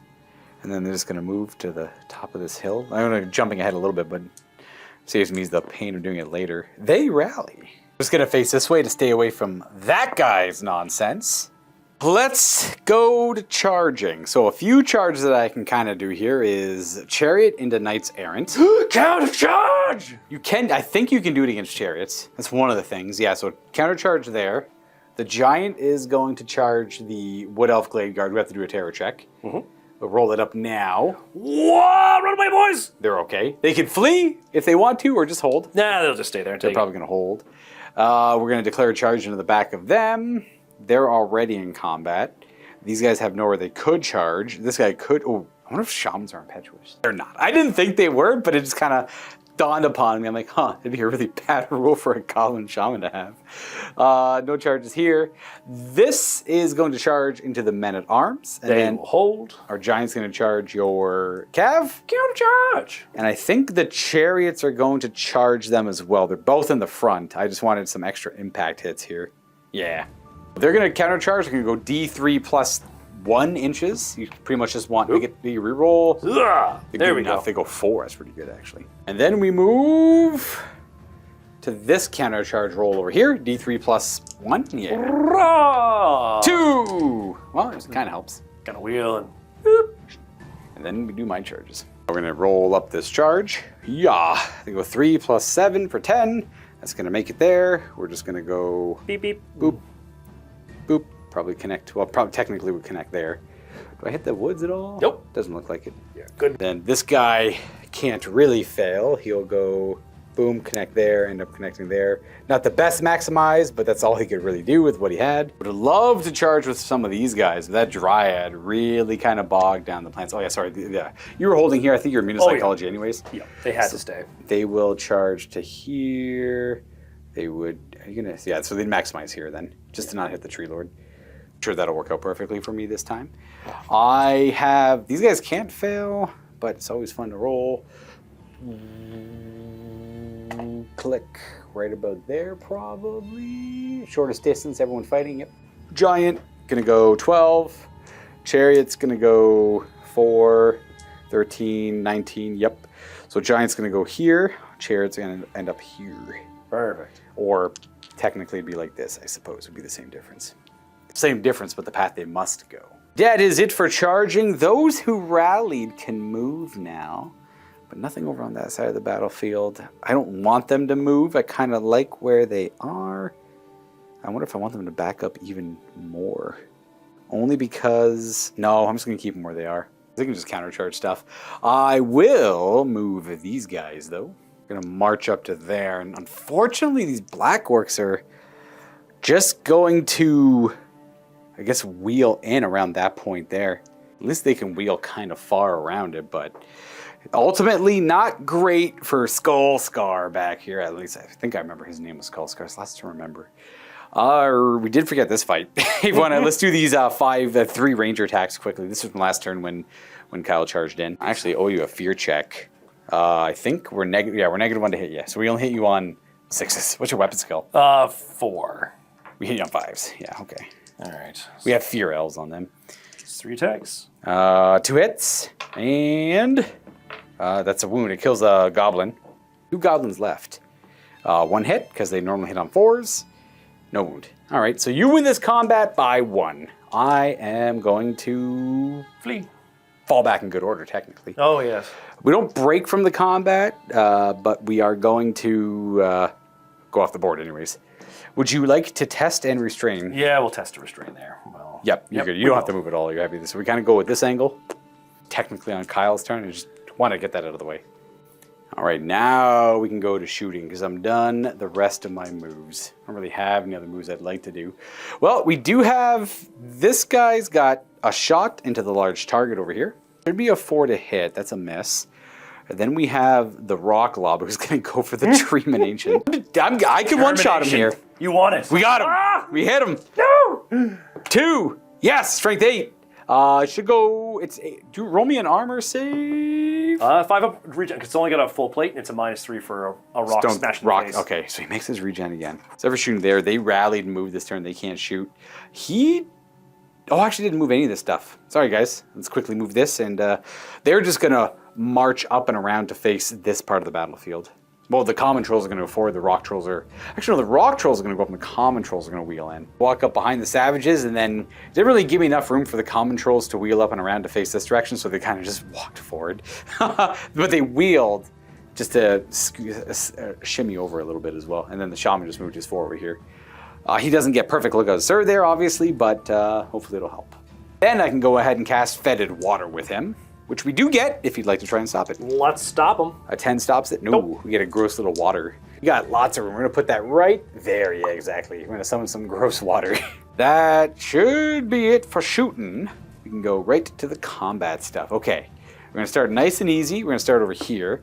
Let's see, your initiative 3 base. 3 base. And they went 4, so they're gonna be fighting before I do, but I do have impact hits on 1 chariot. Yes. They're light chariots. I think they're only D3 plus 1. So it's 2 impact hits. Must be all those sides on the sides. Strength 5, so 2 wounds, no AP though. Wow! Oh, no. But they're strength 5.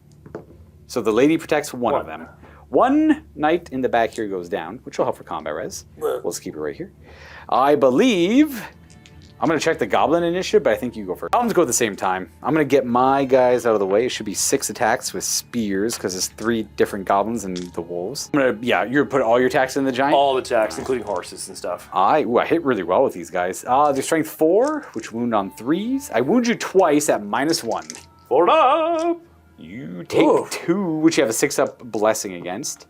Okay. Take 1. Only another inconsequential death, because it doesn't actually affect the attacks. That's it for the goblins. I think the wolves get to go. They have 4 attacks. They're also initiative 6. 2 hits. No wounds. Giant's only initiative 5, so you get 8 attacks in the giant, it looks like. 8 attacks in giant. No, it should be 7 attacks, because one of the guys died to impact hit first. I think they're they're fighting rank guys. You're right. Yeah, you're right. All right, so 7 attacks. Ah! 3s. Yep, that's pretty good. Only that you pulled a 3. All those 3 hit over there. Oh, they're only weapon skill 3. Well, those are right. These are Knights of the Realm. Oh, they're not even errands. No. You only have the 1 unit of errands over there. They're so good then. These are strength 5, so that is actually 5 wounding hits. Right, he's got 1 wound left. 1 wound left, and the horses get to go as well. Okay. Horses. Okay, 7 horse attacks. Get them horses. 4s to hit with these horses, and a single 6 is all you need, but 2 6s would be ideal. That would be I nice. got light arm. No. Oh, the opposite side. The giant gets to do something. No. Which he goes now. And we're going to roll giant table. 4. Swing with thump with club, swing with club, D6 plus 1 random attacks. 3. Okay. All right. 4s. All right. And then stomps. Smashy. 6 of them. Ooh, that's scary. It's always scary to see these wound on 2s. I step through the Knights of the Realm. 5 at -2. 5 up. And you have the Blessing of the Lady on 3 of those. Do that again. 6. 5 up. 5 up, actually. 3. 3 knights are trampled. You did a lot of wounds to me, though, as well. So that 10 brick is now a 5 brick. But we did the exact same amount of wounds to each other. We did. Yep. You did 5 wounds to the giant. You did 5 wounds to them. You have a lance and a banner, which is worth 2. I have a close order. I gotta see what these guys have going for them. Yep. So you have 5 wounds on me. I just knocked all the combat over, but that's easy to fix because it's just the chariots. Yeah, we'll just do that again. Yeah, it goes right there. So I did 5 wounds to you. You did 5 wounds to me on the giant. You have a banner and your lance, which is +1. I did 5 wounds to your knights because you had 10. I have a close order on the giant and nothing on these chariots. I don't buy them the banner because I don't know which model would be. I guess the red one. They all have banners on them. We lose by 1. Your unit's rank 10. I'm 6 and 6, so not double outnumbered. Yeah, so we just roll leadership. He's unbreakable. Yep. They're gonna roll. They break, and you have to follow up on him or restrain and reform. It's your turn next. Well, it's my turn next, so I think I will restrain and reform just so I can get the lance bolts there. So we are going to give ground on this guy easy enough. So it's gonna be 1, 2-ish, and they are going to break. They're going to turn effectively from this point of view. It looks like, and they're gonna go 7. Go 7 off the table. Let's stay. No, come back. And then he gives you, and then you can stay like that or change how you already passed your leadership. Oh yeah, right. We're just gonna stay like that because we're gonna hit him with the lance again. Yep. Might as well. That makes sense. Look, that was a very close fight there. It was a shame that you did the extra wound to the giant. They rolled very well. Okay, and then we could do the orc boar boys. These are not the big uns. The big uns are over here. There's some of the enchanted shield. Ooh. Well, we do have furious charge on boar boys. They got lots of attacks. Get the war boars out of the way. I'm gonna put one war. I'll do 2 attacks into the champ from the orcs. So here's the war boars. We hit not on 2s, so they have Tusker charge. So 1. I assume we're gonna fight with a spears. Oh yeah, spears. 1 wound to -1 for Tusker charge. Oh, kills him. We got 1 dead man-at-arms. And then we get to do all the boys. They have 2 attacks each, so this is gonna be 11 attacks. One of those boys is gonna attack a champion. I'll do him now. I hit him on 3s, and I'm strength. Well, reroll that for choppas. So he's dead. They're -2 because of the choppas. Oh yeah, he's gone. So he's only worth 1, and then these are into the unit. Ooh, that's a good roll. And these are strength 4, so 3s to wound. Ooh, reroll those ones. 3s to kill, actually. So we kill another 6. Destroyed 8 in total. Because they're fighting with spears, 2 of them get to fight back still. The champ did die. Stab him! Hit! And... stab him! Yeah, that's a wound. Strength 3. I'm T4. 3 up armor. He's fine, though. All right. Well, you definitely lost this combat, but I don't double outnumber you because I'm using strength 20 and you got 32 guys in there. Let's give it a shot. They are giving ground. Beautiful. Double ones. Giving ground. It's your turn next, so I'm just going to follow up, I guess. Burp. And they're still on the board, by the way. If oh, yeah. It's like they're just... Yeah. We'll get them this time. Bam. Got lots of fights to resolve. Let's do this basic one over here where I think you just gave ground yet again. See? Now we fight at the same time. Yeah, because you killed my boss and I killed your Grail champ and a dude. So I will do 1 boy attacking your boss and the other 4 into the unit. Boys, boys, boys, boys, boys, boys, boys. Oh, those 3s do it. Right to there. Yeah, something like that. The 3s do hit because you got bad weapon skill. We're strength 3, so we wound you once. No AP. We got a man's, but he gets to fight back. Should be 11 attacks because your champ's still alive. Only 6 because I'm using the halberds. Oh yeah, they're using halberds. Get him! That's actually not bad. 4s to hit. All right. 4s to wound. 2. And -1. That one's armor bane. That's 1 dead boy. 2 dead boys. Losing 2 from the back there. You have 2 ranks to my 1 rank. You have 2 kills to my 1 kill. So you can win this by 2 because we're same in every other way. Leadership 6. We fall back in good order. We'll charge you. Yeah, you're gonna follow up? Oh yeah. We are gonna go 5, and you will catch. We should be running pretty much directly away. Yeah. I'm not gonna go wide or anything like that because it can't really fit through the wall already. So we're gonna keep this fight going until the better orc wins. Fight to finish off this fight over here. No, not Can I get you with the impact hits? It'd be poetic if I finally kill them and then I just die with the dangerous terrain and then the whole thing's a wash.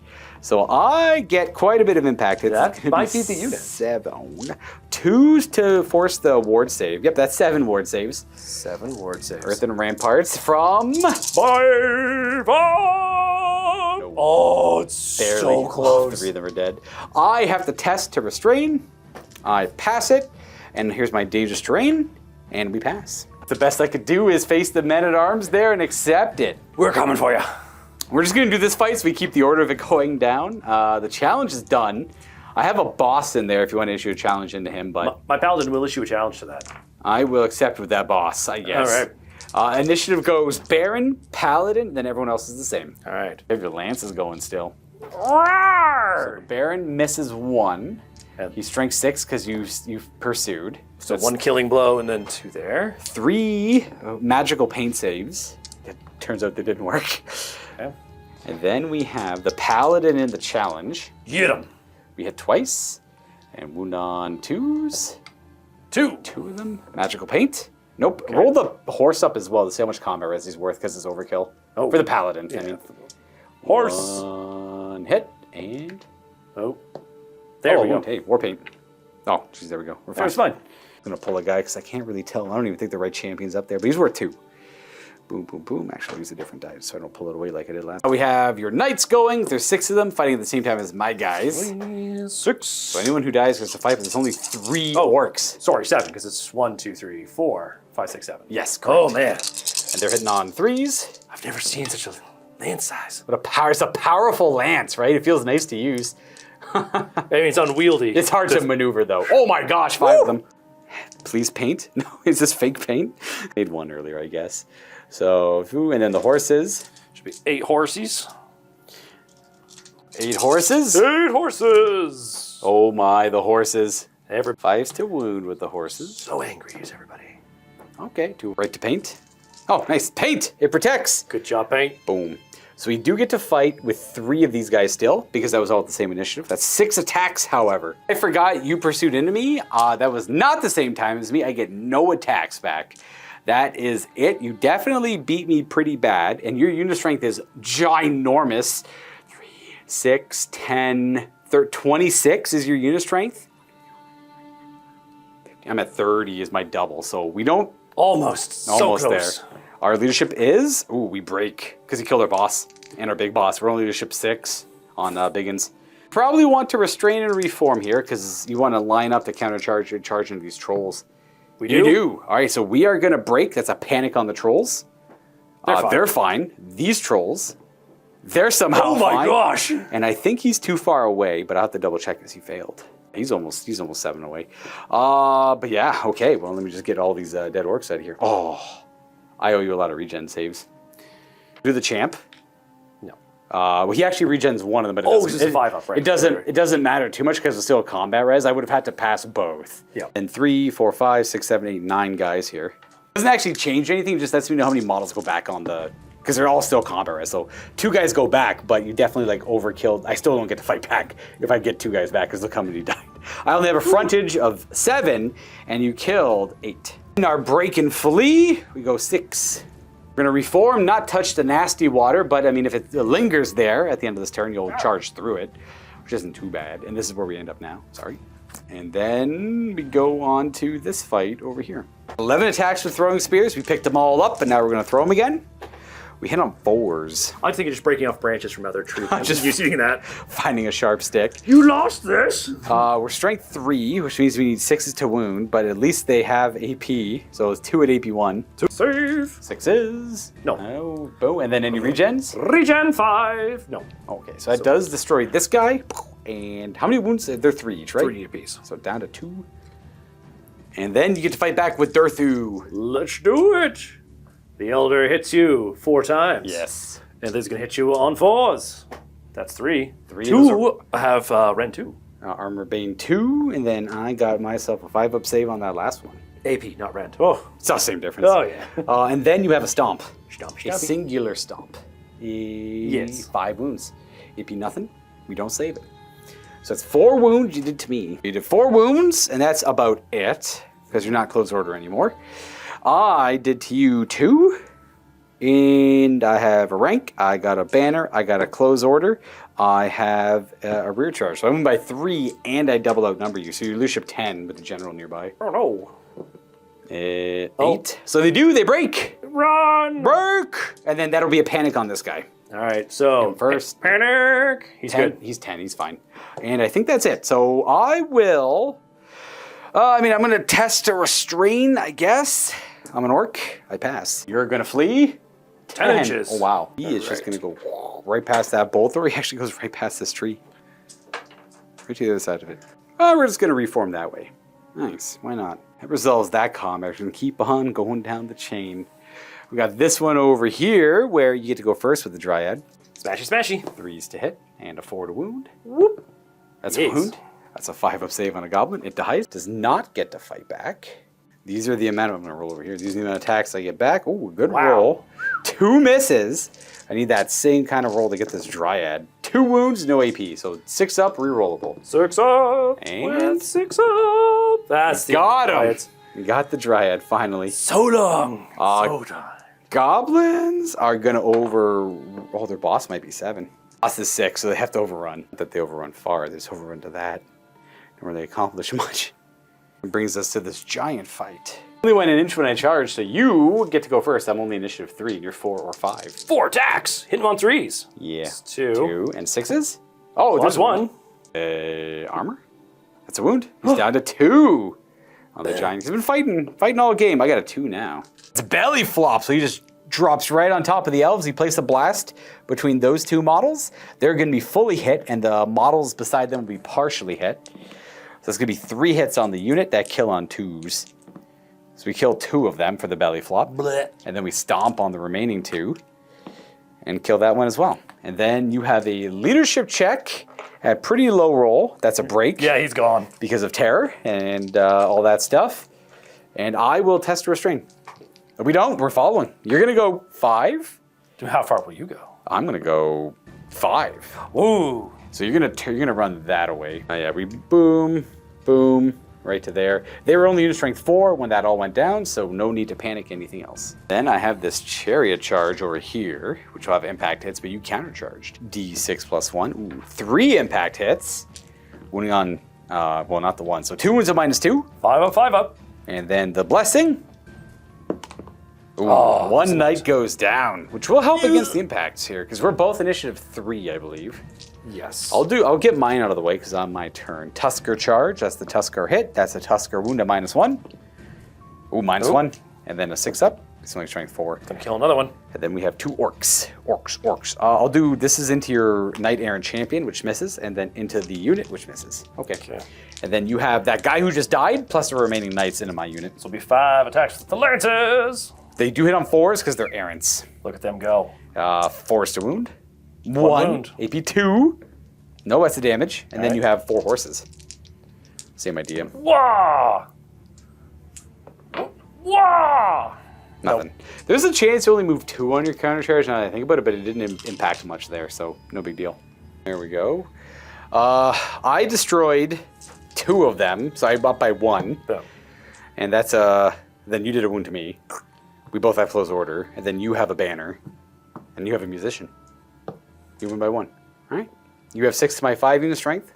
Use the leadership of the Black Orc Big Boss, Skull Scar, who at -1, Still we good. fall back in good order. Actually, we just give ground there. We'd like to Test against pursuit. Yes. You are good. You can restrain. And I am pushed into the woods, which means nothing bad happens on that 3.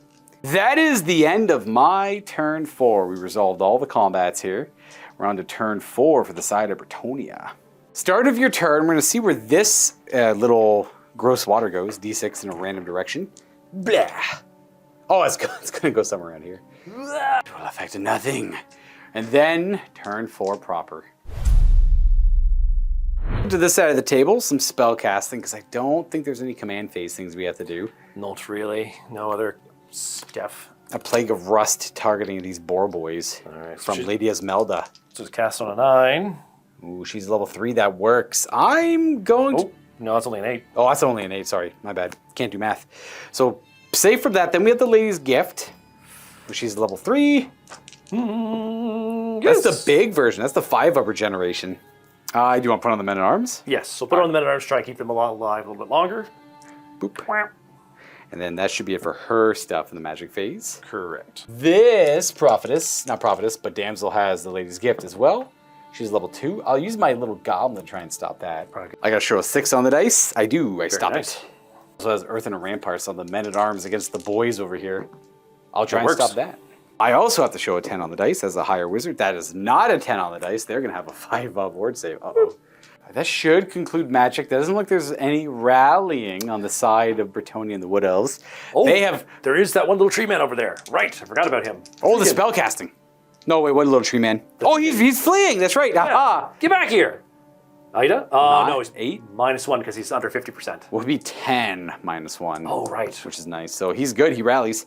So he'll... Turn himself around. He's probably going to face this way, if I'm because he probably wants to come in this way, part of the battlefield. All right, we're going to go ahead and do charge declarations. Tree Man Ancient into here. It's a 11-inch charge. It's 10 with the 1-inch wheel, which is his max charge. I do a terror check. Oh, we flee. Womp womp. Well, I guess I'll roll it. They turn. They flee. Oh, they're gone. I thought I was at a charge range there, but not quite. And then into the leadership check to redirect into the bolt thrower. Yep. And so he'll declare into the bolt thrower, and then I have to do another terror. yeah, sorry. I have to do another terror. I actually hold. Why can't they roll that? I wanted a counter charge with them. Sad. Well, he goes only 7? No, there's other charges to do first, but then we'll get him in. Let's throw him right there. He's fighting on the hill. Just so we know, he's standing a little oblong. There are other charges, though. What were we thinking? Aaron's into the chariot, I assume? Yep, Aaron's into chariot. Holding, I'm going to assume. Yes. Yeah. Okay. And then Night Bus into the trolls. Right through the trolls, absolutely. Men-at-Arms into the chariot. Knights into the giant. And... Pegasus Knights into the chariot? He's fleeing right now, so if you catch him, he's dead. Yeah. We're going to throw it. Mr. Virtue of Duty isn't going to go anywhere. We're going to get the Knight of the Ideal into this combat here.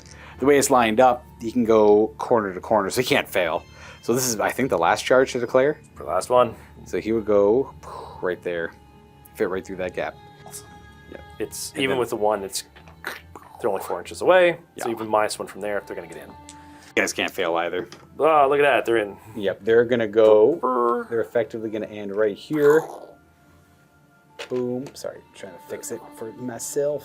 Oh my gosh. Right there. That's what I wanted. Yep. Oh, that's going to be bad for those trolls, I think. Can't fail with these knights. They're just going to go boop. And then these guys move 10 with Swift Stride. So they go, so roll it up. 10 plus. 16 plus. All right.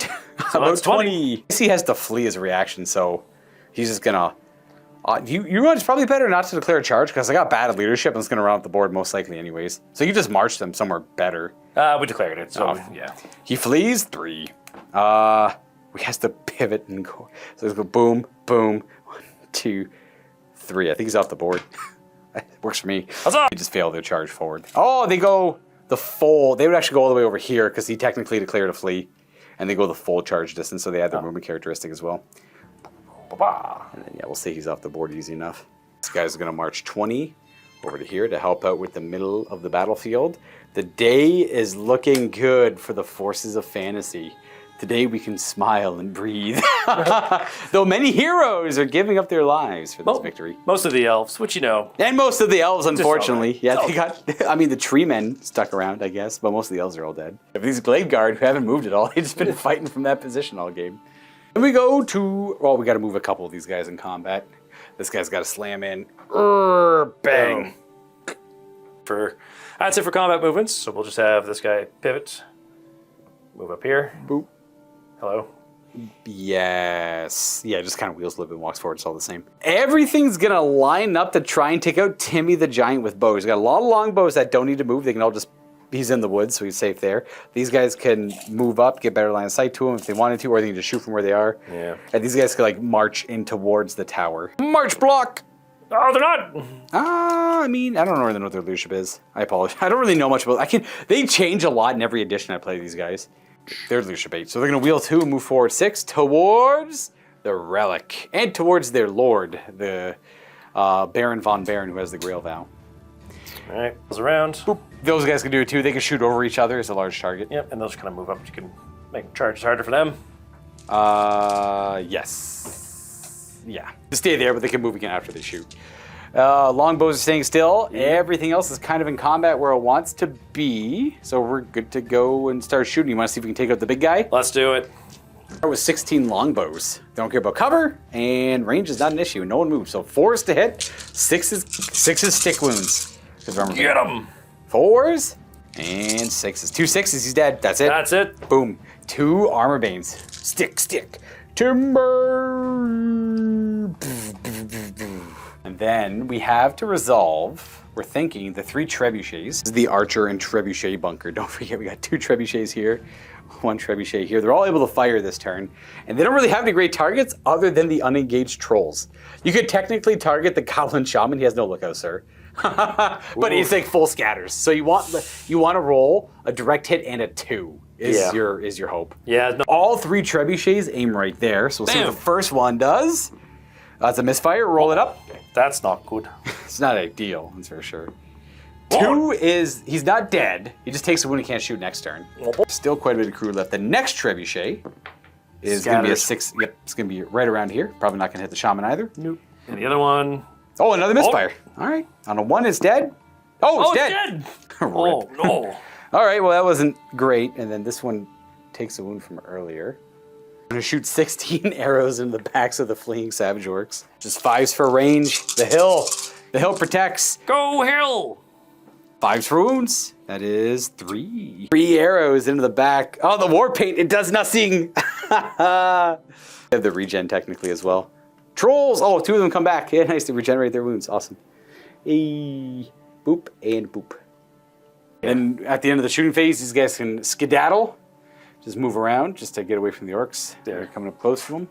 Due to the close combat phase, I'll just quickly resolve this one for you. Do me a leadership check to see if you can restrain or reform.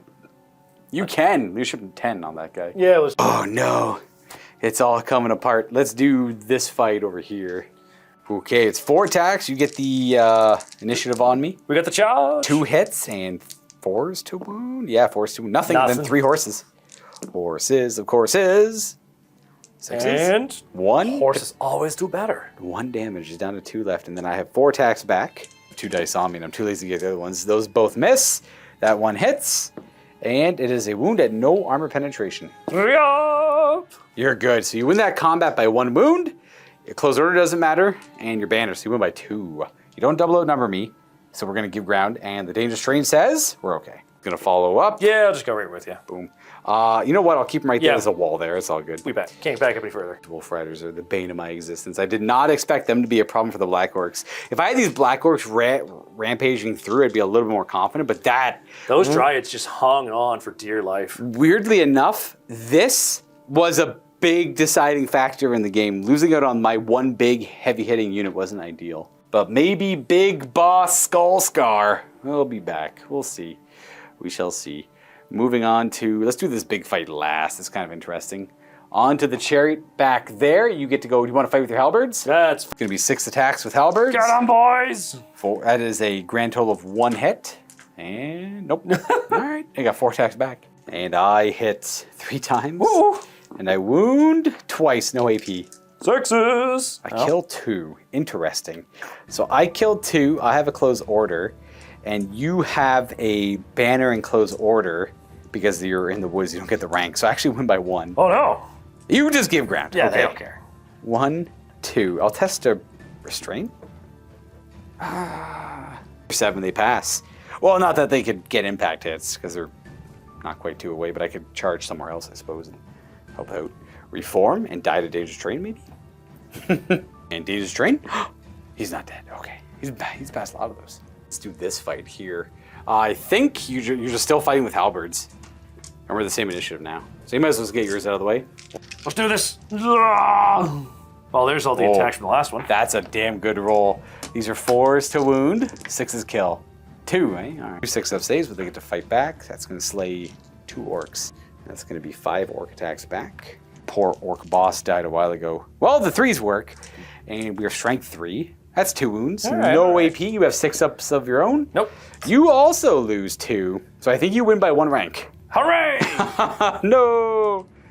I break! I chase. Who's their leader anyways? I don't even know who they're freaking... That would have been... See, now it's getting muddy. They showed... I think they're part of Scumbogg's list, actually. So they definitely don't have their leader. I was just curious. I don't think there's any leader anywhere, because the other one's the troll leader and the big boss over there, so it must have been Scumbogg, yeah.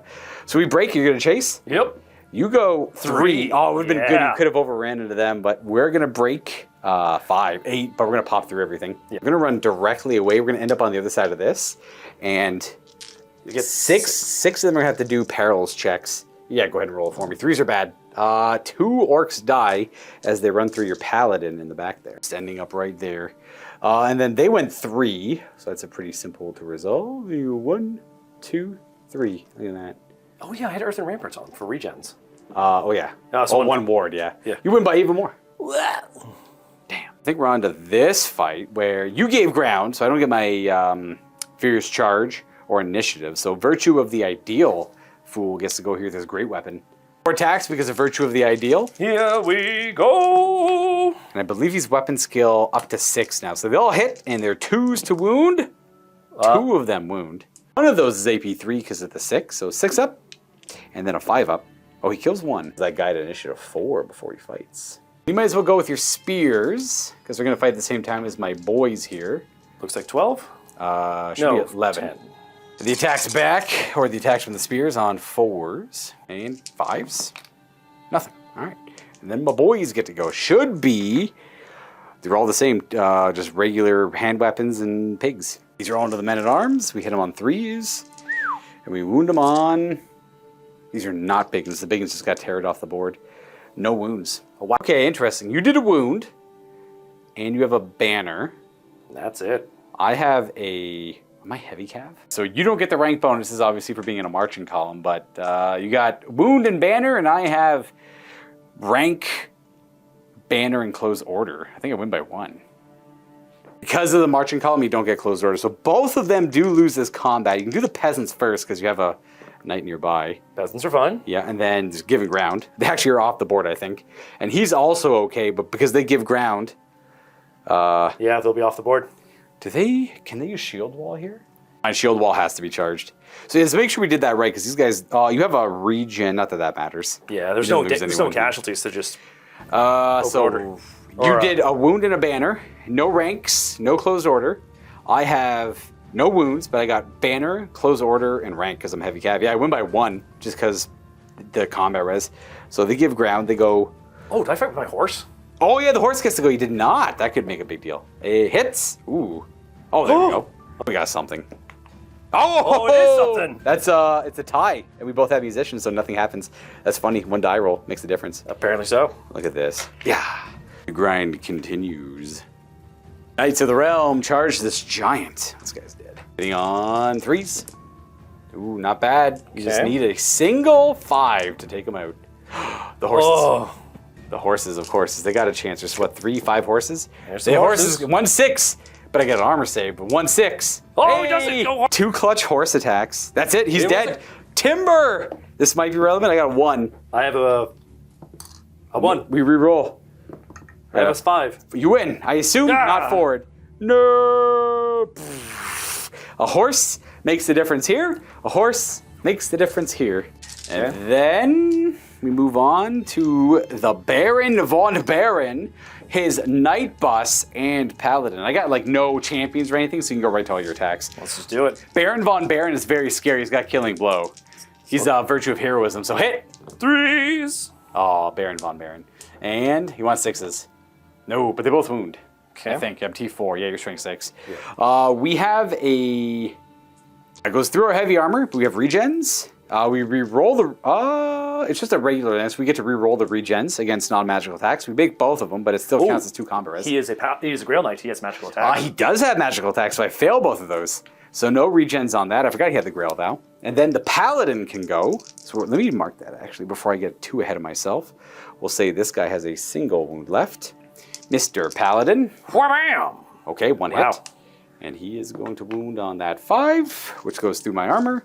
Regeneration, and then hypothetically, I got to see if he's got the Grail Vow. Never mind, I don't have to look up anything. The Handmaiden has the rule, which gives them all magical attacks as well. Or of the ladies. That's a dead troll.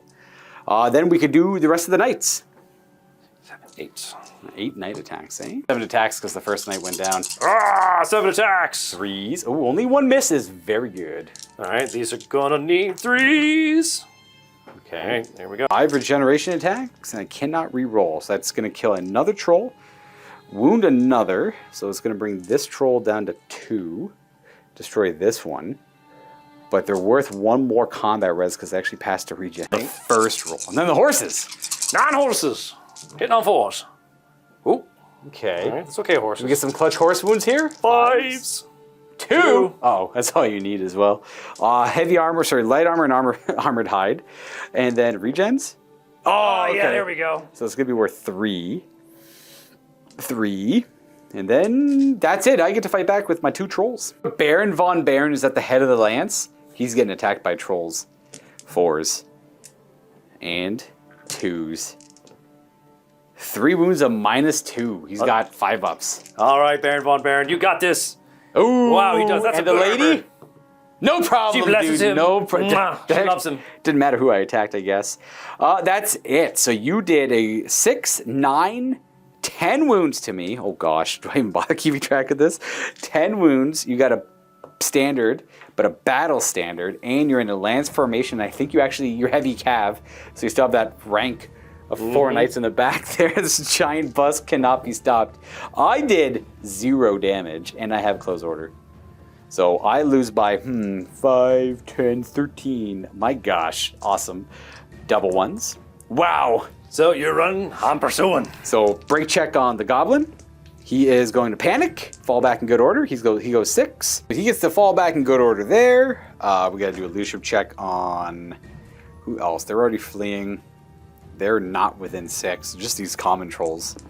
Who do they always get to use the leadership? I think so. Pass then technically, and then well, they're breaking, so they're gonna run. Yeah, nothing else has to go about it, so they're gonna go 5. And I assume you want to pursue and overrun into these guys. Oh yeah. So you're gonna overrun. Boom. Oh yeah. And we're running almost straight away, and you're gonna end up clipping them. So I can take these guys, put them. 5 is gonna be generally right here. Ipa. They overrun to there. You actually end up charging them only on the corner because the terrain kind of messes up the back of the wedge there, so they can't maximize further in. But it changes not a whole lot. And then I think we resolved that one already. Yeah, because we did a lot of stuff. Yeah, we did all the big fights. Obviously, we can't fight here again. And I think that's where we end the Battle of Arden. Brettonian will take the win, I think. Calculating the points quickly. I know people are probably curious. There's a lot of game to play, but it's mostly resolving guys fleeing. Like these guys are dead. So it's just like them left. They have to fight the Baron and all them. They're all magical attacks because of the lady going to blow through their regen. I'm only really left with orcs. This boss is yelling, bellowing, telling things to get out of his way. But he kind of screwed the goblins in the end, were the main problem on this side of the battlefield. And then obviously losing Scumbogg to both the Tree Lords was not ideal. And things over here were going okay, but these knights coming in with the clutch 5 wounds on the giant and then pushing the giant away, because I thought the giant was going to beat the 10 knights no problem. Ooh, yeah, that was a tricky one there. The only thing that went really well for Scumbogg was that one chariot that bullied Eternal Guard all the way back to their deployment zone, beat them, passed every dangerous terrain check, and then lined up to make a charge somewhere else, but ultimately kind of insignificant in the grand scheme of things. None of the major players for the Brettonian or the Wood Elves went down in this game, nor are they gonna go down. This guy just staying cool with 4 wounds the entire game. Every Vindictive Glare I cast, D3 damage, strength 7. Get out of here! No save, nothing, just get off the table. But no, he's gonna pass them. Scumbogg was perfectly designed to, not perfect, Vindictive Glare is great at killing monsters. Not today, though. Blew through the troll horde, this guy getting all tied up over there. That is a sloppily organized battle for the orcs here. And much like a lot of the famous WAAAAAGHs of the past, they just scatter to the winds when the leadership is all cut down. Now, this will signify the end of Scumbogg's vision for the first chapter, but I have a lot lined up for the next one. It's not going to come out immediately, but stay tuned for it. I will be making a video shortly before it is released. Obviously, none of the content has been recorded, but it has been greenlit. I'll be adding a lot more mechanics to the campaign map. This first season was just to test out how enemies move around, the replenishment mechanic I have, how things take injuries and die, and how I keep track of casualties, and how I keep track of the magical items. Now, it was a little difficult between what I had in mind, not what I had in mind, but what I was controlling and what Steve was controlling, and like the information back and forth, and everything for like 80%, 90% of it kind of worked out. All the lists worked out, and in the end, the orcs suffered a lot of leadership losses. They lost a lot of their characters towards the second half of the campaign, like the last 6 episodes and stuff like that. But overall, not bad. I do want to roll. We're going to say this guy gets away because the continuation of the campaign is that the orcs are pushed off. I think that's kind of obvious. I think the orcs have lost the day here, and there's not going to be anything that would remain and claim the middle here. It would be quickly surrounded and dealt with. And this is only 4 battle rounds we played as well, because typically they're 6. I was going to play around until it kind of looked like it was kind of over. Plus, we have a time limit, how long we could play as well. And we're kind of pretty much at that time limit. We got a little bit more to talk, a little bit time to wiggle with wiggle room and talk out the campaign and stuff like that. First of all, thanks for taking part in it, Kyle, for the last game here. Hey, it was really fun to play. It lined up quite nicely, actually. And Kyle and I I think we have a game plan next week. It has nothing to do with the campaign. It's going to be a one-off game. And if it lines up nicely, it's going to be a siege battle where we're just going to do a castle wall. We don't know who's playing what or where or how we're going to figure what's going to be on the table, but it's going to be a one-off siege game, which I'm sure a lot of people are going to be excited of. I do want to keep track of which characters survive, because I do like the idea of this orc war boss being frustrated and wanting to follow through on Scummbog's vision and get this artifact. So I need to see if Scumbogg lives. He was taken out and we lost this game very badly. Here's our kind of remaining cast of the orc and goblin side of things.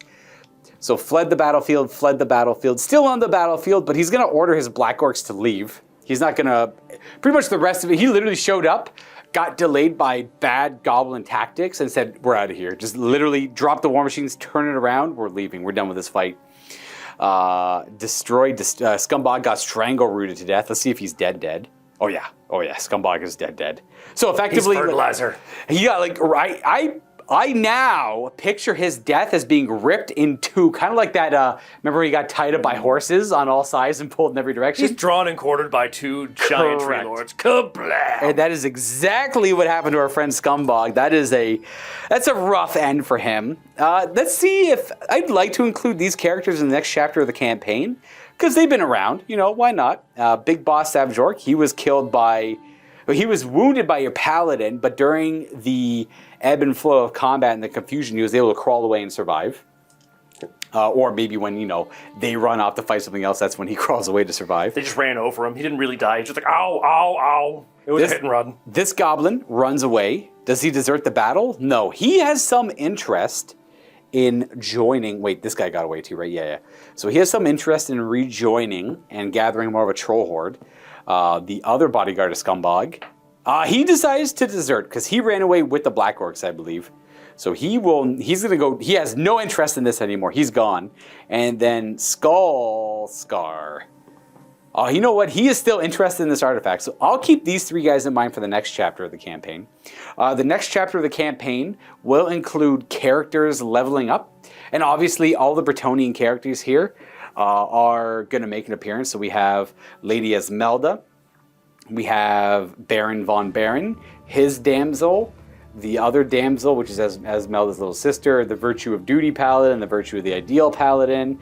They're all going to stick around. I'm going to be looking at some of the other characters in the other rosters. Will Baron von Baron's grandfather be showing up as well? Yes, of course. We're going to bring Baron von Baron's grandfather to the game.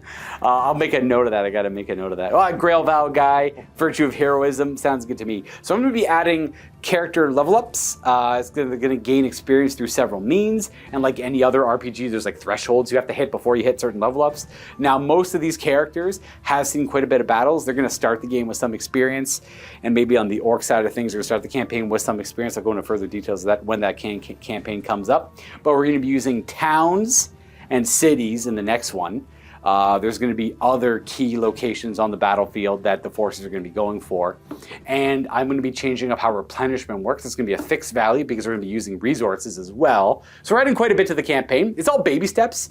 It's just and then the next step after that would be something ridiculous like managing the settlements and like what buildings you put in them and stuff like that. That's later though. We'll deal with that later. Correct. So it's like I'm going to keep adding rules to the campaign until it feels a little too cumbersome, and then I'll stop when it feels right. So look forward to the next campaign. It's going to be the same idea where the armies are going to be simple.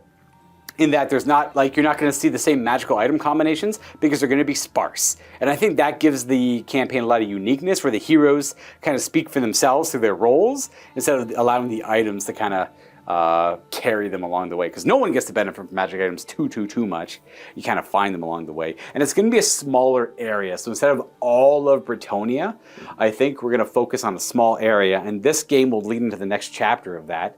The idea is that obviously the forces of fantasy took control or reclaimed control of this site and the artifact that the orcs were after buried underneath this tower here. Now, the only thing I don't know about the narrative is, would the Brettonians just allow the Wood Elves in the Forest of Arden to keep being the guardians of it, or do you think they would take it and bring it to one of their citadels and their fortresses to keep an eye on instead?